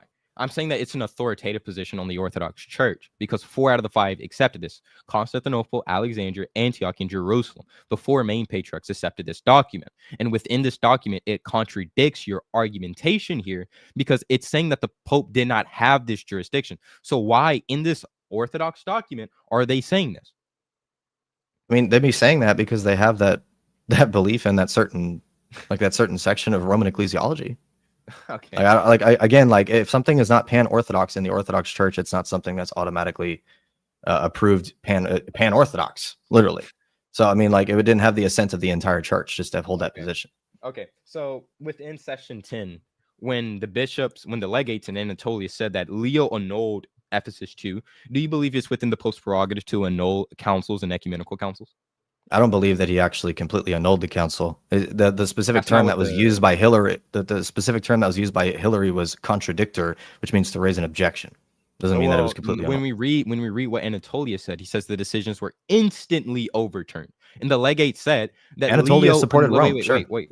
And Leo said, and the legate said that Leo was the one who annulled their decisions. And Anatolius, in his letter to the Pope, says it's within his prerogative to do so. So, how is it Eastern Orthodox ecclesiology that the Pope can assert his authority over a council, let alone an if you wanna- ecumenical council? If you want to pause the time, I want to see that. I want to see where Anatolia. I want to see where it was said that it was instantly overturned by Leo prior to the council. Got you. Hold on. Pull up. I want to actually hear that verbatim so that I can talk about it. Got you. Can you hear me? And then what we'll do, since we have 20 seconds left, is once you find the quote you're looking for, Bryce can answer, and you can ask one follow-up question, and that'll be the end of your time. That's perfect. Okay, so let me try to find it.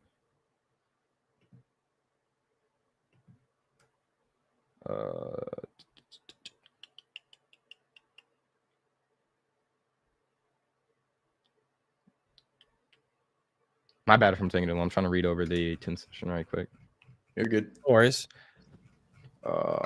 We did get another super chat for Bryce. So again, we're lacking a little bit. We have some questions for Talon, not as much as we do for Bryce. And get those likes up. We got 195. You're messing up the grift, dog. You can't answer whatever. You need equal time. Hey, people can just still send them either way. We got 195 watching, 116 likes. Go ahead, hit those likes up. Let's see, 11th session. There we go. Okay, I think I have it. Yeah, I do. I have it. Go ahead. Okay, this is what Anatolia says. He says, and I quote, "The late proceedings at Ephesus were instantly overturned, specifically from the time when after this they received a correction that from the very fine and pleasing in God, I therefore declare that none of the proceedings out of the so-called council have force, except those regarding the most Bishop Maximus, because Leo resumed to his communion." So that's verbatim saying that the council was instantly overturned by the decision of Leo. And Anatolius is saying, I too agree with Leo. So how is this within Orthodox ecclesiology? And my follow-up question. So how is this within Orthodox ecclesiology that a pope can annul an ecumenical council or a council? How is that Eastern Orthodox ecclesiology?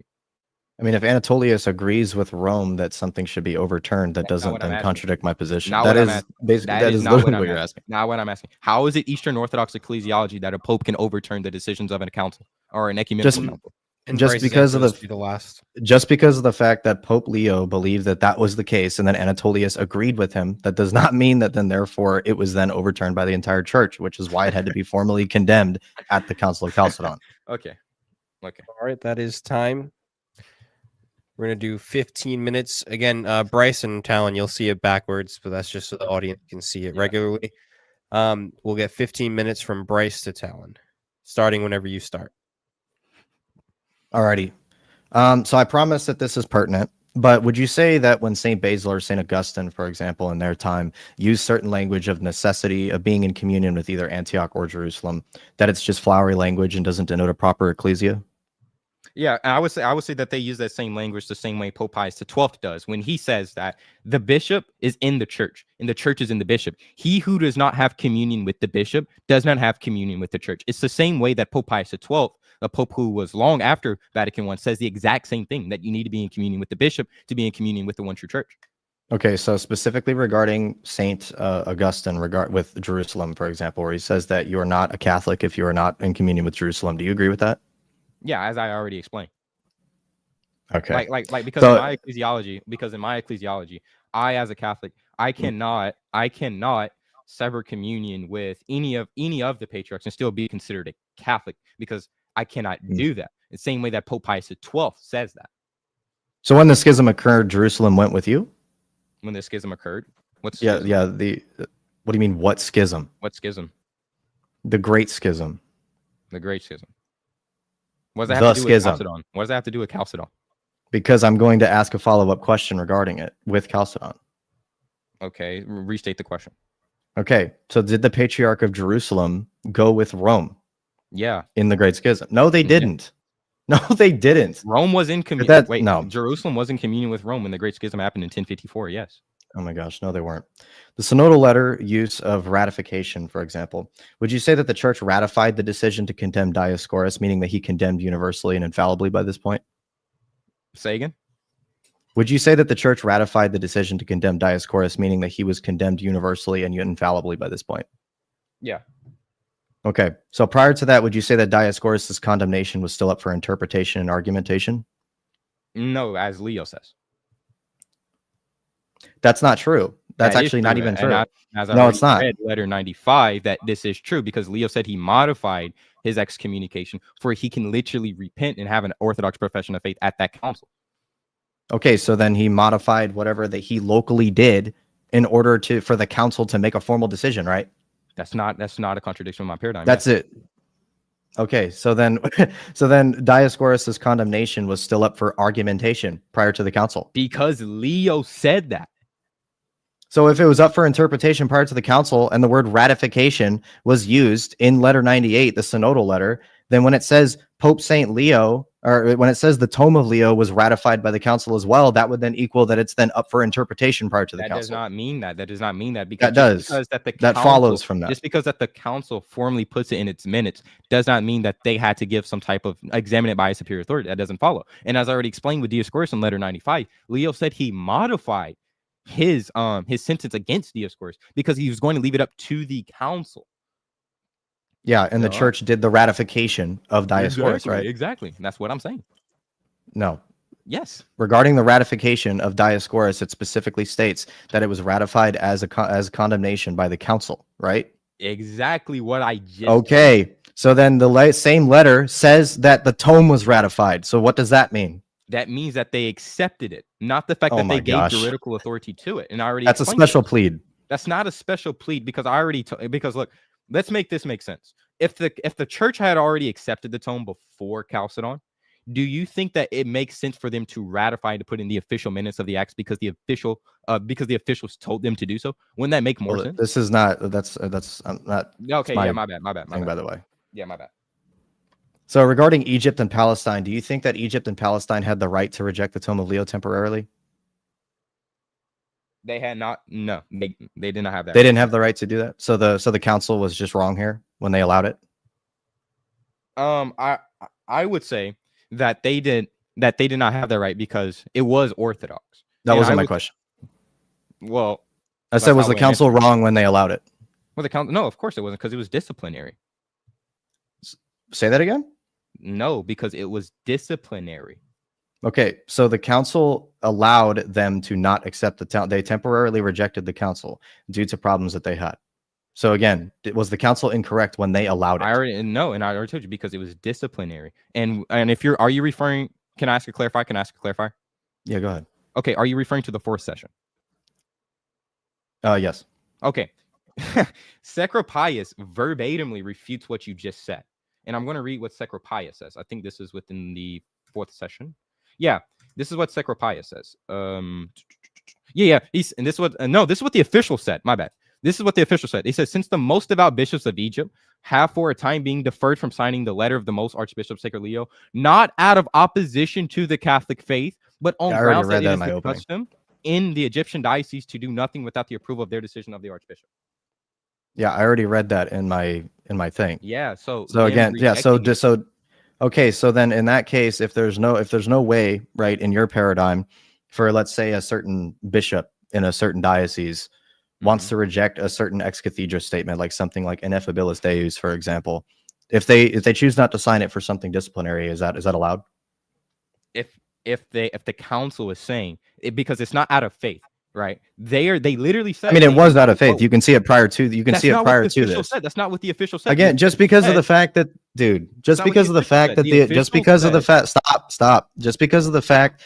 there are people, especially at that time, that believe that, because like there were obviously people that had different opinions on that at the council, especially because you can literally see that there were people that raised objections to the Tome of Leo at the early on in the council, thinking it was Nestorian. I already quoted somebody that did. Okay, so So did he have the right to do that? Not insofar as the faith, as the officials said, they did not do it outside of faith, but only because they did not have an archbishop. And I want to ask a clarify. So when you say these bishops said that it was Nestorian, what bishops? Clarify. Say again? To me in the I audience. mean, Clarify to me I in the don't- audience. When you say bishops, can you pause the time real quick? I got to bring that back up now because I put that down. Let me bring that back up.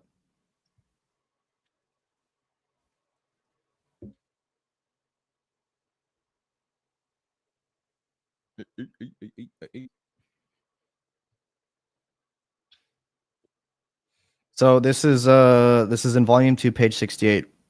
It says, similarly, after the reading of Leo's tome at the second session, Bishop Atticus of Nicopolis argued that the tome needed to be compared to the 12 chapters. In a subsequent informal meeting of the bishops, the Roman delegates had to satisfy the Eastern colleagues by playing down the Diophysite emphasis on the tome. And then there's another one here that I need to find. That was actually the Nestorian accusation.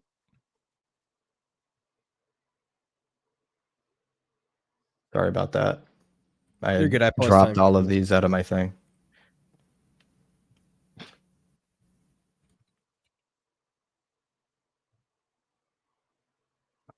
Sit on.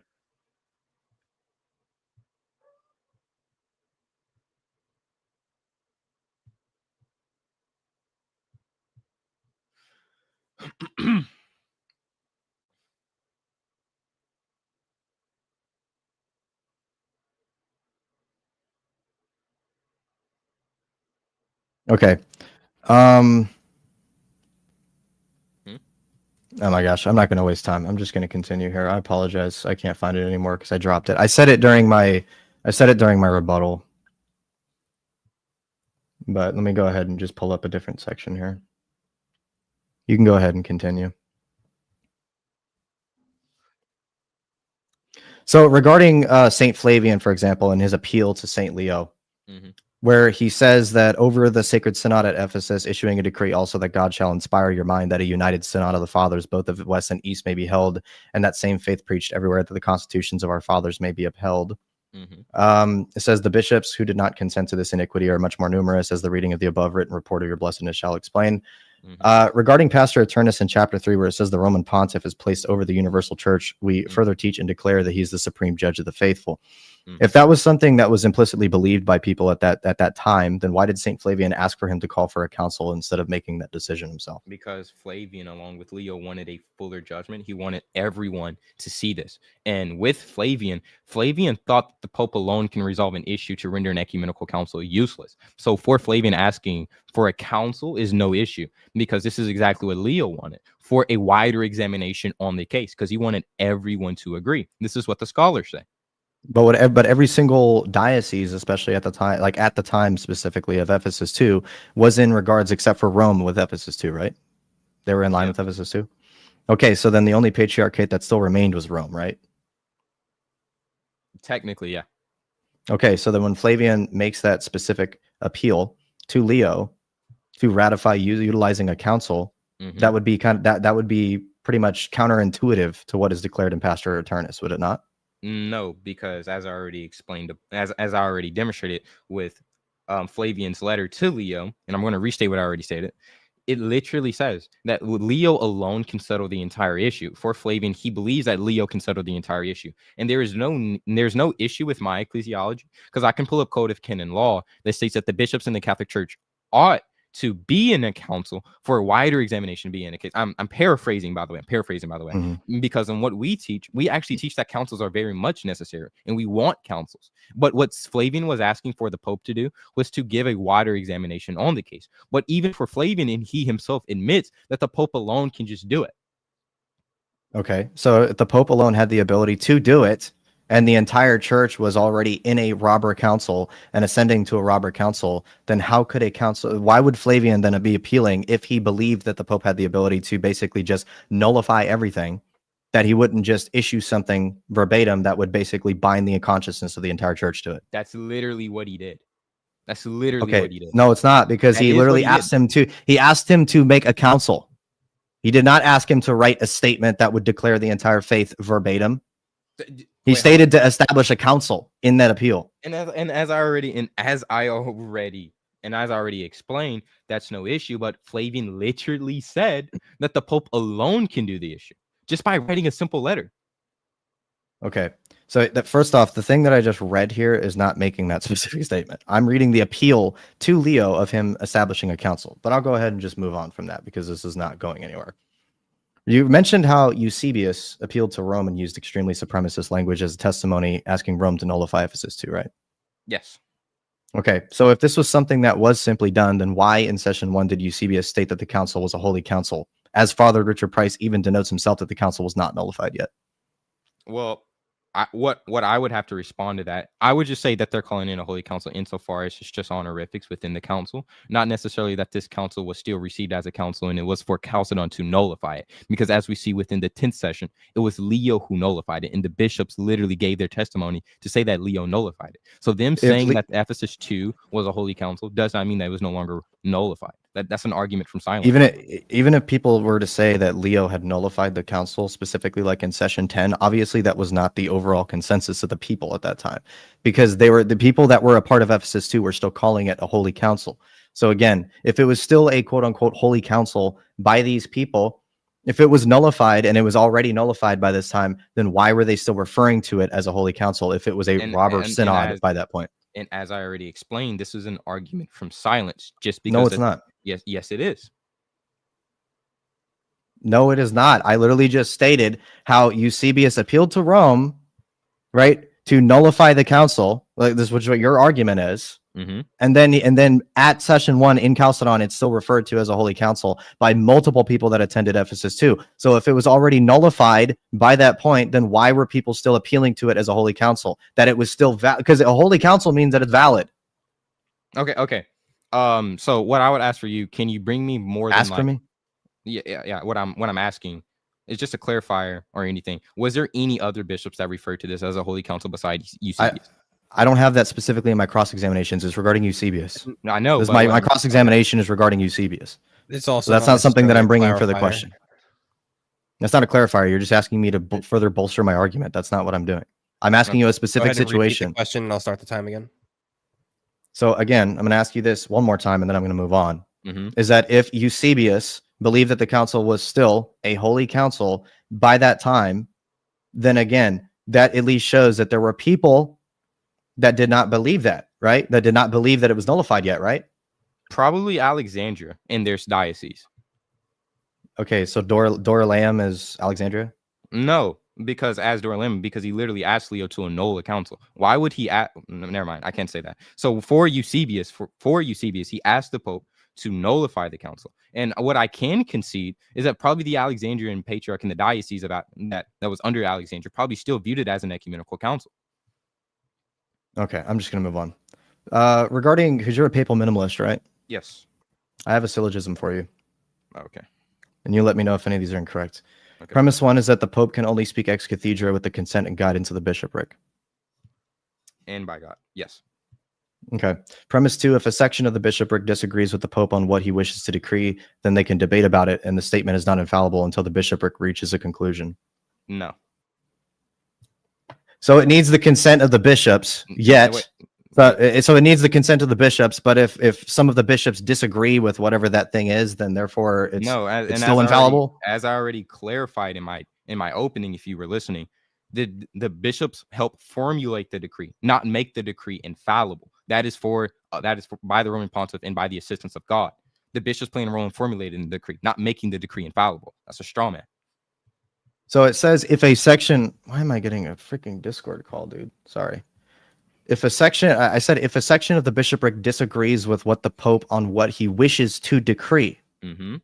then they debate about it. Yes. Then what the Pope wishes to decree would not be infallible until the bishopric reaches a conclusion, right?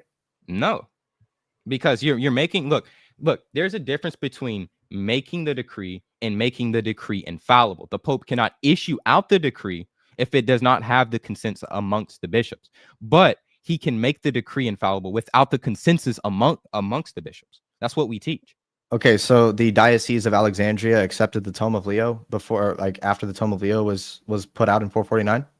No, they didn't accept it. Okay, so that so then in that case, did Leo get the consent of the entire bishopric? yes. Look, because Alexandria is the bishopric. no. Well, hold on. Because I don't think that, because I can positively say that if there's a 70-30, 60-40, right? If let's say that 60% agrees and 40% disagrees, I can say that by majority consensus, all the bishops agreed. What? Because it's orthodox. If those So then it's not the guidance of the entire bishopric, like your position states. it is. Just because No, that it's not. just because that there's a heretic within It's an entire patriarchate. But if he's a heretic, it does not render it at all. The tome is what makes him a heretic, right? Yes. So then that wouldn't even apply to that, because it would be okay. Sorry. I mean, I don't really have another question for that. I was just going to further explain that, but it's not really part of the cross exam. You can move on. All right. So we didn't really talk about closing statements. Thank you guys for the cross examinations. Do you want like a 5-minute closing or a 3-minute closing each? I don't really care about to say. I don't really care too much yeah. about one, but we can kind of do that. spitball something if you want. Yeah, let's just do a quick like 3-minute one each. I'll just throw up the timer and we'll stay in this format here. Mm-hmm. Talon, you'll go first. Yeah. I'll start the timer. Yeah, go ahead. So I think that this debate was very fruitful. We both learned from each other. Very good arguments presented by Bryce J. He's a smart individual, and he actually did get me with some of his arguments in the cross exams. Not gonna lie. I fully respect what he's doing. He's a great man. He's very smart, and I'm very thankful that he took time out of his day to debate me. And with this, and I actually do also want to say something here, that if anyone is like they don't like that, if they have a poor understanding on the papacy, just read the councils and like this, what the scholars have to say. Don't just like take all of your information on TikTok and YouTube shorts. Like, don't be a dumbass.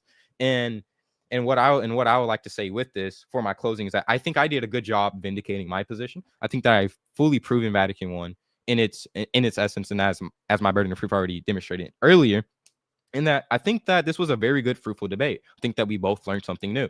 And I hope that Bryce J comes to the Catholic faith, and I pray that he becomes a devout Catholic. And so with that, I end my time.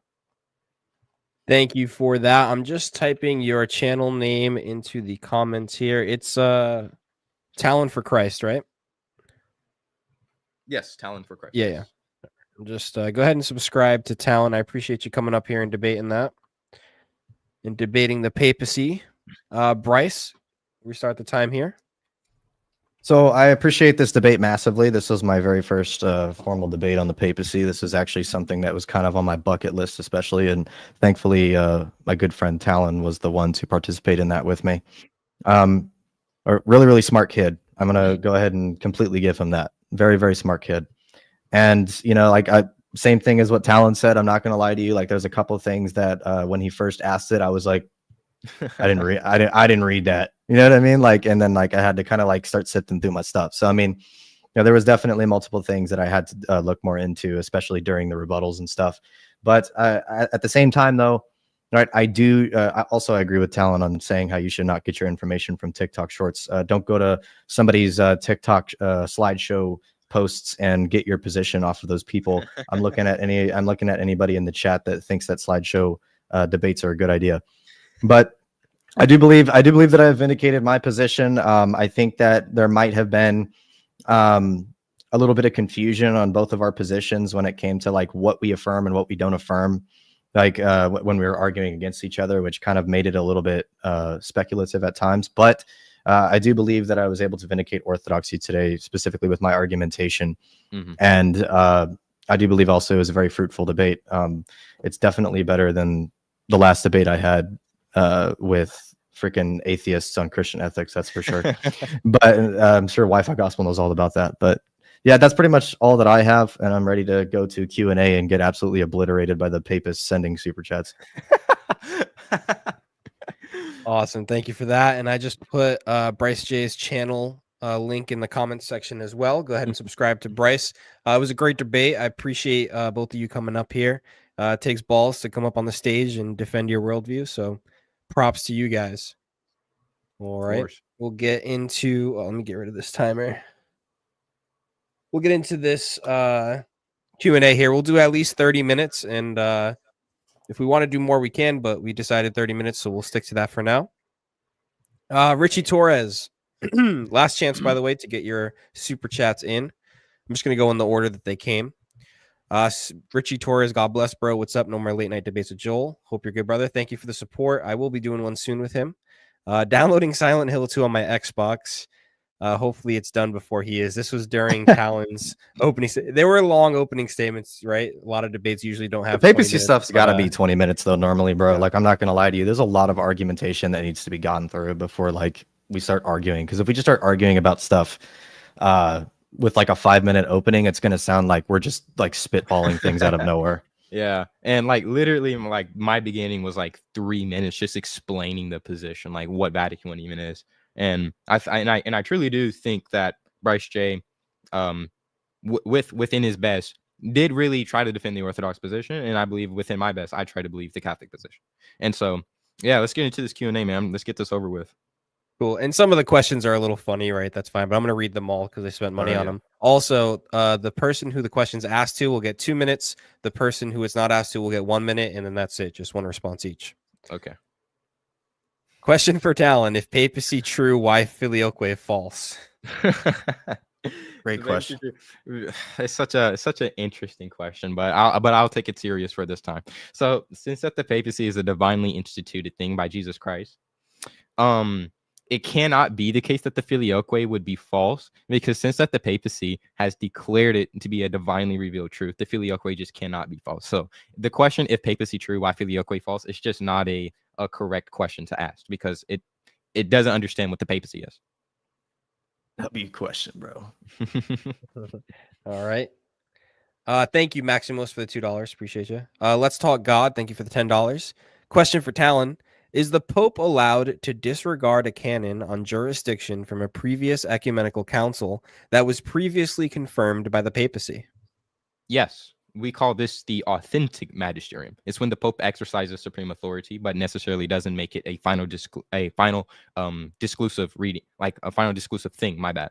Because within the Pope's authentic magisterium, he can very much issue out a decree without it being final, right? But it would just be definitive for his time. So, like, for an example, just give an example, like Bishop Bryce J. Pope Bryce J. He can decree that for a time being that Alexandria has jurisdiction over this place. But then future Pope, Pope Alex, can say, well, no, I take back what he said, because, you know, times can change. It's only a disciplinary matter. So it's within the Pope's authentic magisterium that he can do this. Bryce, you want anything? No, I'm not going to do that. Okay. I'm not gonna rebut his question that he answered. I don't think that works well during these. Okay, no worries. I was just saying at the beginning that I would give 1 minute to do that. So if you don't want to, you don't have to. I don't really care to. Talon, do you want to just get through questions? Yeah. Cool. All right, we'll just do that then. Whoever the question is asked to can answer for 2 minutes, and that's it. Cool. Yeah. Maximus, thanks for the $5. He says, all right, real question now, Talon. If papacy true, why EED based? Dude, oh my gosh, this guy again. Okay. So once again, if the papacy true, why EED based? I'll just explain it the same way I did. Since the papacy is a divine institution, what it declares cannot err, right? But since that we have formally declared at Florence, EED cannot be true. So now that's how the way I'll answer the question with all seriousness. Like, that's the best way I can do it. Cool. Now, Brad Goodnight has supported a ton tonight. That's my godfather. That's my godfather. He has a ton of questions for you, Bryce. So get ready. First one.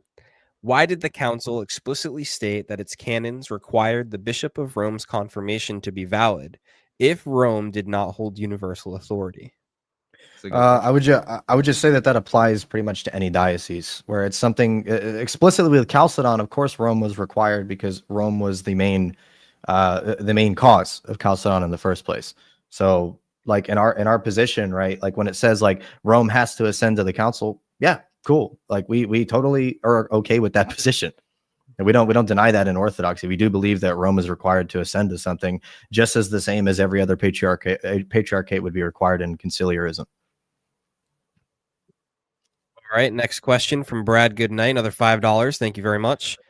If the papacy didn't possess Vatican I type jurisdiction, How do you explain Leo's veto of Canon 28, annulling a canon already approved by the entire East? I would honestly just say that this wasn't even exercised by the East, especially after Leo. We can see that very specifically in St. Justinian's edicts and the fact that it was considered a binding consciousness, especially across the entire East. So the East actually still remained following Canon 28. So I don't really think that that shows some form of special jurisdiction of Rome. Next one from Brad Goodnight. Again, thank you for the $10. I'm losing it, man. If Rome lacked universal, final, infallible type authority, why did Chalcedon refuse to define dogma until its formula was judged and approved by Leo, instead of judging Leo by an independent standard? I mean, I'd say that they did judge Leo by an independent standard. They judged him specifically by the Cyril's Christology. I mean, like when you say that, like, why did Chalcedon refuse to define dogma? They did immediately define dogma. They based everything based off of Nicaea, Constantinople, and Ephesus, and that would be considered the dogma that was already declared. And then they compared Leo's tome to that. That's my spot. All right, here we are. Enlightened to seek for the 2 Australian fake money in Australia. Australia is not real, but I appreciate the $2. Host put a clock next to them next time. Yeah, I got to figure out how to do it while I'm not up here. I kind of did one on the fly there, but thank you for that. Brad, good night. Another $10. Thank you so much. If the church always had local... Hey, if I debate you again, bro, this guy can't be... You got to ban this dude from the chat, bro. I can't get answer all these. No, he's getting... These are good questions, though. I like this. Yeah, because he's sending you a bunch of money, Alex. Man, shout out to my godfather, man. I love my godfather. I like his question. I like his questions. They're pretty intricate. If the church always had local, regional, and conciliar jurisdictions, what principle stops the hierarchy before the universal level, when that's the only level that can resolve conflicts between synods? If the church always had local, regional, and conciliar jurisdictions, and what principle stops the hierarchy before the universal level, when that's the only level that can resolve conflicts between synods? I mean, the universal level would be considered the conciliarism of the jurisdiction in and of itself. So if there is a conciliarism, that would be the universal level. So I'm not really sure what that means. Elijah Yossi, $10. Thank you. Bryce, you said Pope Pius IX is wrong on his understanding of Vatican I. He's the Pope who attended the council. Do you think you know Vatican I better than the Pope who attended the council? Well, I mean, that's not really a question to ask me as an Orthodox Christian. Obviously, I think that the papacy is wrong in general. So, I mean, that's why I said that, the way that I worded the way that I showed Pastor Eternus, specifically in chapter 3, the way that it words that documentation is that with what Talon said regarding Pope Pius IX, I'd have to look more into what Pope Pius IX said around that. I don't read Pope Pius IX. But I'm not saying that I know more than Pope Pius IX. No, I'm definitely not saying that. I'm just saying that my argument was through Pastor Eternus, chapter 3 specifically. And if Pope Pius IX said something else or whatever, then I would honestly say that seems to contradict whatever that was. Brad, good night. Another $5. Thank you very much. If Bryce lives in the West under an Eastern Orthodox bishop, isn't that either a jurisdictional breach or an illicit attempt at universal jurisdiction? I don't even know what the hell that means. I mean, we have Eastern churches that come to the West, and then they're considered Eastern churches. So I don't, just because I'm geolocated to the West, that doesn't mean that then therefore there's some weird jurisdictional boundary like that. I mean, we have a hierarchy of metropolitans and stuff like that run certain jurisdictions in the U.S., which then still have to appeal to the actual patriarch that's in. I'm Antiochian, so I fall under Metropolitan Saba, who is in America, but that doesn't, he's a metropolitan of, I think, Detroit, the Detroit region. But he's still under our patriarch in the East. Can I add something? You go ahead. I just want to say Alex is absolutely making bank with these donations, dude. I swear, bro. Making bank today, bro. Hey, YouTube's making a little bit too, right? They take 30%. So. Thank you guys. You guys are the stars here. I just sit here and read questions, and take the money, man. All Gotta right, make next. back all that money that we spent at DB6, bro. Yeah. Bryce already crowdfunded his way there, so I'm doing it on the back end. Bryce, we could have just had this debate before your trip, and it would have paid for it all. Yeah, dude, he Good wouldn't for have given me. me that money. Alex would have stole all of it, man. I've been like, no, there's my DB6 trip. All right, wrongful rage 9405, $5. Thank you very much. He says this is explainable through Canon 3 of Constantinople 1, Ecumenical 381. Ask him about dispute of Pope Stephen versus Saint Cyprian. This might be for Talon. This might be for me. I would need to know the context. I would need to know the I don't really know. I'm about to say, I'm not sure ask either. him. Yeah. I asked him for more context, and this is what he said. I don't know if this helps. Pope made edict that barbarians could baptize themselves. Saint Cyprian was second in West and held local synod in North Africa to refute papal claim, never excommunicated. And wrongful rage did say yes, it was for Talon. Okay, so how the way that I respond with Saint Cyprian in that matter, no case scenario would Cyprian be vindicated as orthodox in this case, because if you admit that Cyprian was under the jurisdiction of Rome, then Pope Saint Stephen had every right to excommunicate him, and he had every right to depose. Like, that's within his right, because if he's under the jurisdiction of Rome, or if we can say that, well, he wasn't under the jurisdiction of Rome, then Cyprian is literally saying that the Pope, that he is trying to attempt to go outside of his own jurisdiction, and he's saying that only tyrants act this way. So I would say that in either case scenario, Cyprian is wrong, because when you go to the rebaptismal controversy, not even St. Augustine accepted what Cyprian thought. And I'm going to read you what St. Augustine said about Cyprian. This is what Augustine says about St. Cyprian. Let me pull it up. This is what Augustine says. He says, and I quote, "I do not accept what Blessed Cyprian thought about baptizing heretics and schismatics, because the church for which Blessed Cyprian shed his blood for does not accept this." St. Augustine says that what the church holds is not what Cyprian holds. So all case scenarios, Cyprian would not be vindicated as orthodox.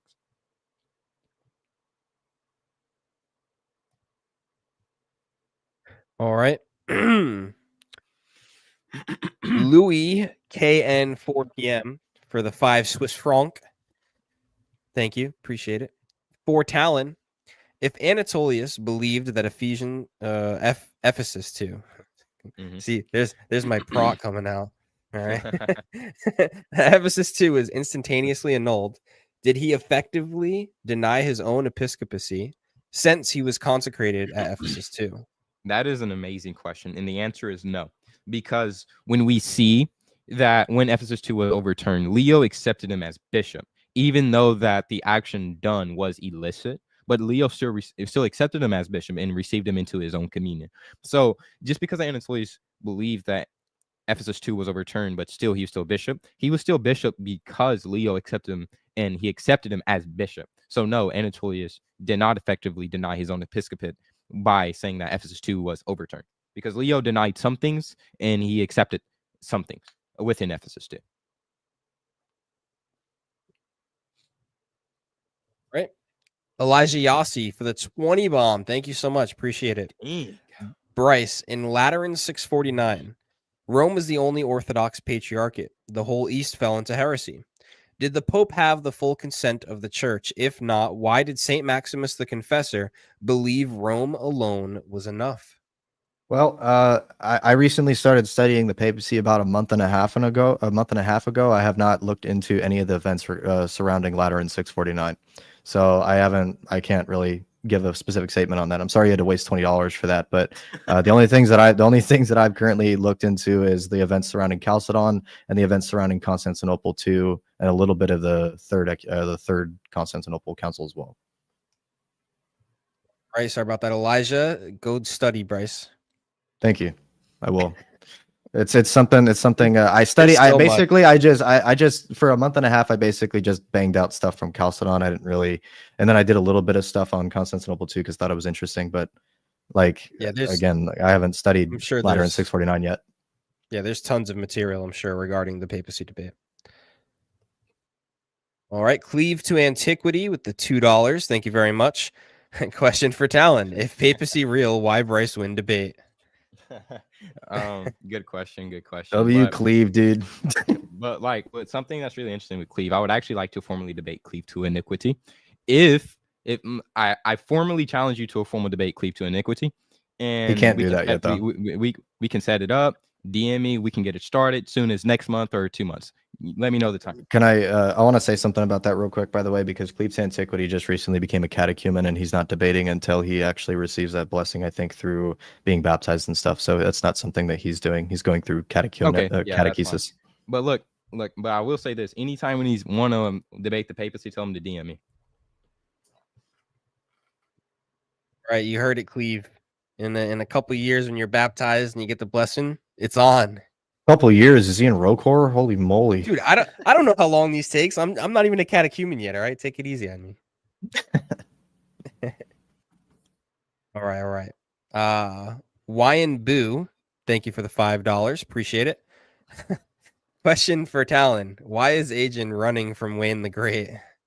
Because Agen don't want that smoke, man. I'll tell you why Agen don't want that smoke. He gonna get his ass whooped. He already know. He gonna get that ass whooped if he debate Wayne, man. And man, Agen don't want that smoke, man. I don't ever want to see you up on this panel ever again. Agen know that ass will get whooped if he'll try to ever debate Wayne. That boy Agen knows what's up, man. Well, Maximos, thank you for the 5. Maximos again with the 5. Thank you. Question for Talon. L answers, by the way, so I got another one. If papacy true, why does Polymos have so much aura? I'm not answering that. I'm not answering. I appeal to mystery. Contemporary compendium. Agen just said, why did I catch a stray? That's what Agen said in the chat. Appreciate that. INRMDS. Am I supposed to say that, or is that just a spelling? Yeah, okay. Inrimdus. Question for Talon. Can popes be heretics, and can they be deposed? If so, how would this go about? Yes, a pope can be a heretic, and yes, he can be deposed. This is what the scholastics and theologians say. And how the way that this would happen is 3 steps must be acquired. First, the pope must be warned. 2, he must be suspended. And 3, a council must depose him. So the pope can be a heretic and he can be deposed with the 3 lawful criteria proposed. Schoolboy, thank you for the $1. Also, thank you for not spam banning everyone. That made you upset. That was good. I like to see that. Octavian with the $10. Tip for Chef Bryce J for some great at cookies. Well, I'll take that tip on his behalf, and I'll. Thank you. I've already sent him enough super chats, so it's a wash. Yeah, it's all good. He's dedicated some super chats to my channel, so we're good. All right. Wrongful Rage with another $5. Thank you very much. Talon, Augustine died in 440s. The dispute between Stephen and Saint Cyprian was in 807. Explain how he made a quote on Saint Cyprian. I think I misread. I'm unfamiliar with the dispute with Stephen and Saint Cyprian in 807, so I cannot give you a full proper response. I thought you were mentioning the dispute that happened in the 3rd century with Stephen and Cyprian. And the last one, if anybody wants to get more in, now is the time. We have Inrimdus again. Bryce, are microplastics under anathema? Yes. Yes. But sadly, I drink plastic. I need to stop. But glass is a bit inconvenient in today's world. So yeah, my wife. Thank God for wives, because all this stuff is just. I'm like, dude. If I was single and alone, I'd probably have microplastics for breakfast, lunch, and dinner. But she recently threw out all our plastic, eatware. Is that what you call it? Eatware, whatever, plates, all that stuff. And we got all glass and ceramic now. All right, we got some more. Cleave to Antiquity, another $2. Thank you very much. What is Talon? question, If I ask nicely, will you become Orthodox? Bro, dude, I feel like all the serious questions have been asked to Bryce, and these dumbass questions have been asked to me, dude. No, if you ask nice, I would not become Orthodox. All right. Ecclesia Romana, €5. I just got dog, I'm in there. You got pounds. I'm a proper what do they call 'em? DJ. I'm a proper roadman now. For Bryce, does Eusebius calling the robber council holy change the fact that he believed Leo could annul and reinstate him as bishop? Like I mean, I would just Theodoret. well, I mean, let me actually pull it up here because that specific statement that he makes is the apostolic throne has been from the beginning to defend those who are suffering injustice. Wherefore, I, being entangled in unavoidable embarrassments, fly to the only refuge after the help of God in my affliction and extremity, desiring to find a release from the ills that have befallen me. To your see, I entreat your blessedness, pronounce the reversal, evacuatio, and nullify of any unjust condemnation by the most religious Dioscorus and of their decree, and give me back the dignity of my episcopate and communion with yourself.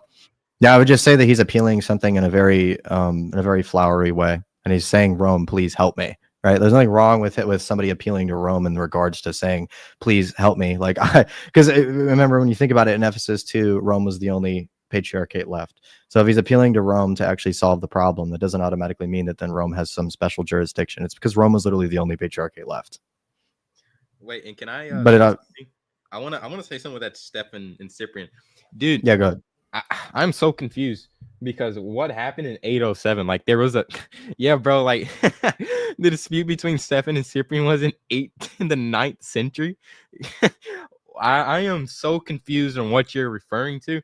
I think I'll have to do some research to it. I am so unsure on, and I think I might be unwell. I don't. Am I tripping, or is there a Saint Cyprian in 807? I don't know about one. I don't remember them being in like a whole rebaptismal controversy in the 9th century. I'm pretty sure that happened in the 3rd century. I'm pretty sure he's mistaken.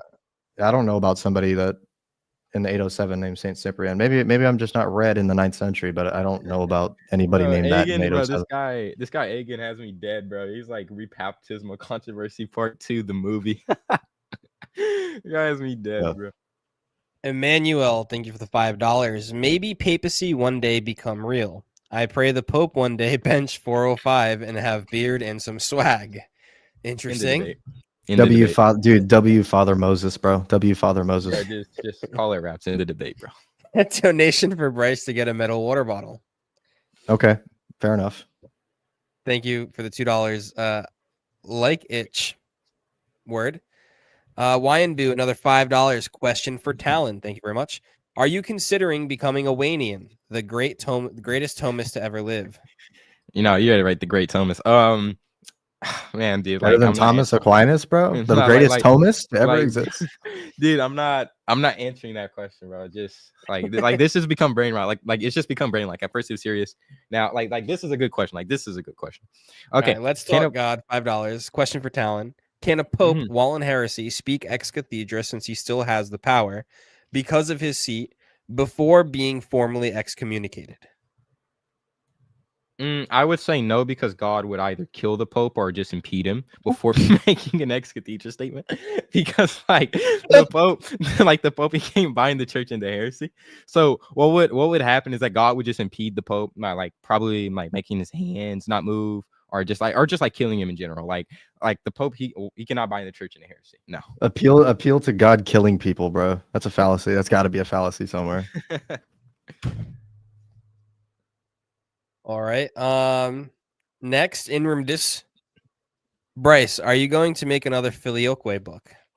I mean, I don't really need to make another one right now. I do want to make one that has a lot more logical argumentation, because 95% ish of my book is patristic based, and then a very small amount of it is logic and philosophical arguments. But I do want to eventually make something. I can't do it right now though, because I'm currently, I'll just announce it here, I'm currently in the process of making a book.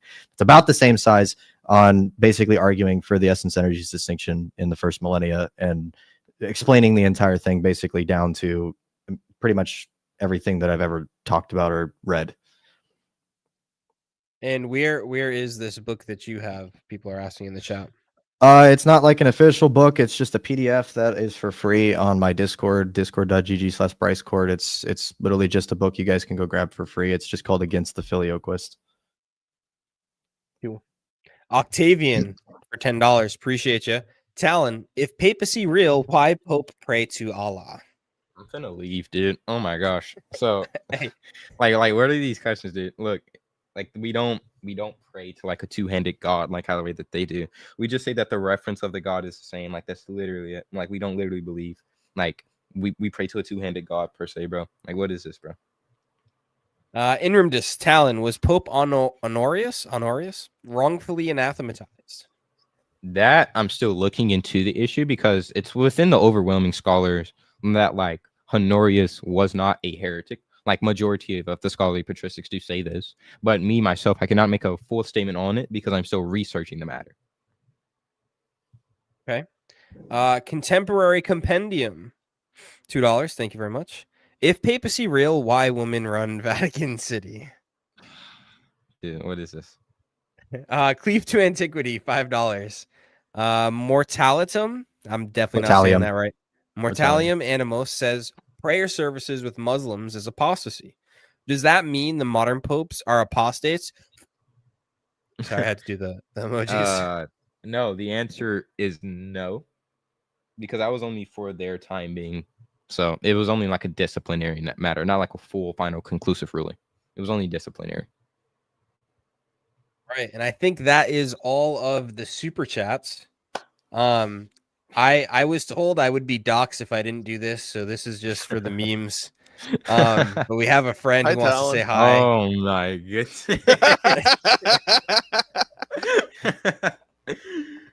I don't ever want to see you on these panels again. Oh man, dude. Oh, how the tables have turned. Tables have turned real In time. Inrimidus says Talon for $2. Become Orthodox, big bro. If Islam false, why did Pope kiss Quran a lot? Perm found this is So look, These actually, okay, questions are so bad, dude. I actually do want to explain this issue. So when the Pope, when he kissed the Quran, he actually did it by accident because the Bibles during the time, like they look like Arabic, they look like the Bibles and that region look like Qurans, and so the Pope was kissing lots of Bibles, but a Muslim slipped in a Quran and he did it by accident, and that's where you get that famous picture from. What? question for Talon. This is payback for Brad's hitting Bryce with all the questions. Talon, how would you interpret Canon 9 of Chalcedon in light of Rome's supremacy? Let me read it. Like, hold on. Canon 9 of Chalcedon.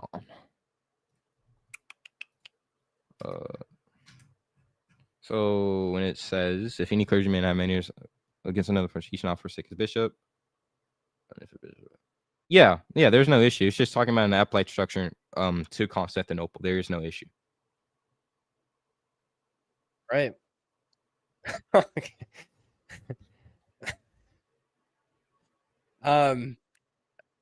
I feel bad because I read all the other ones. Gotta read it, dude. Why the Pope allow gay parade to I'm Talon? gonna leave. I'm gonna leave, dude. Like what? Like where are these? This is the nature of YouTube super chats. Appeal to banana peel, bro. All right, I think that's it for the night. I Yeah, appreciate all the please super make that. chats. Please make that everything. Thank you very much. I'm done with these questions. Bryce, Talon, you guys were awesome. Thank you for staying as long as you Of did. course. Thank you for participating in the debates. Anything else you guys want to say? Bryce, you can go first. I mean, honestly, like everything I wanted to say was in the closing, brother. Because like I really loved doing this debate. This was my first debate that I actually wanted to do on the papacy because Chalcedon was the first thing that I wanted to look into. Obviously, obviously I'm going to keep studying on whatever I'm doing. You know what I mean? But now that I've had this debate, though, I'm going to start diving really hard into Christology. So, Agan, if you're still watching, I'll be reaching out to you soon, brother. Ooh. But other than that, Ooh. that's pretty much all I got, though. Appreciate you for taking the time out of your day as well, Talon. Of course. And For what I joining in. like to add, I think that this debate was very good, fruitful. We both demonstrated our positions. We both gave good rebuttals. Iron sharpens iron during the cross exams. I think that this debate was good. I don't see any flaw within the debate, and overall, I think that everyone should watch this debate for the first papacy debate. I think that this was a really good debate. All right, you guys can stay if you want to. I'm going to read the last few super chats that came in. If not, have a good night. I appreciate you both being here. All right, I'm finna drop. Appreciate it. So God bless.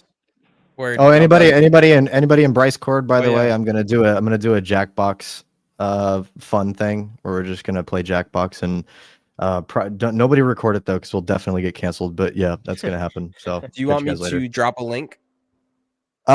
Yeah, you can put a link in for the Discord. I don't care. All right.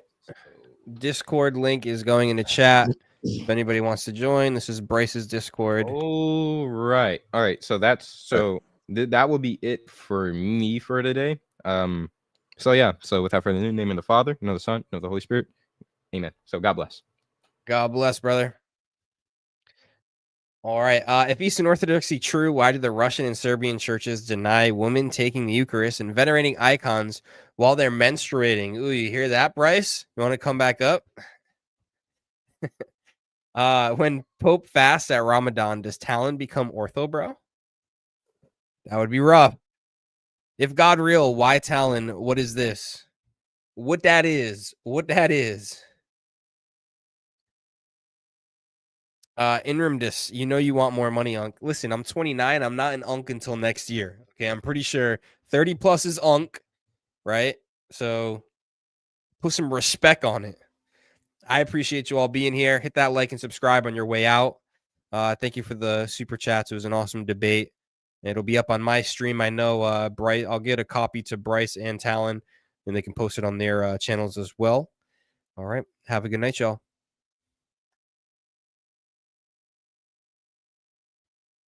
Hold on. Before I end. This person doesn't know me at all. It's completely unbiased. I mean, but he speaks facts. Good night, everybody.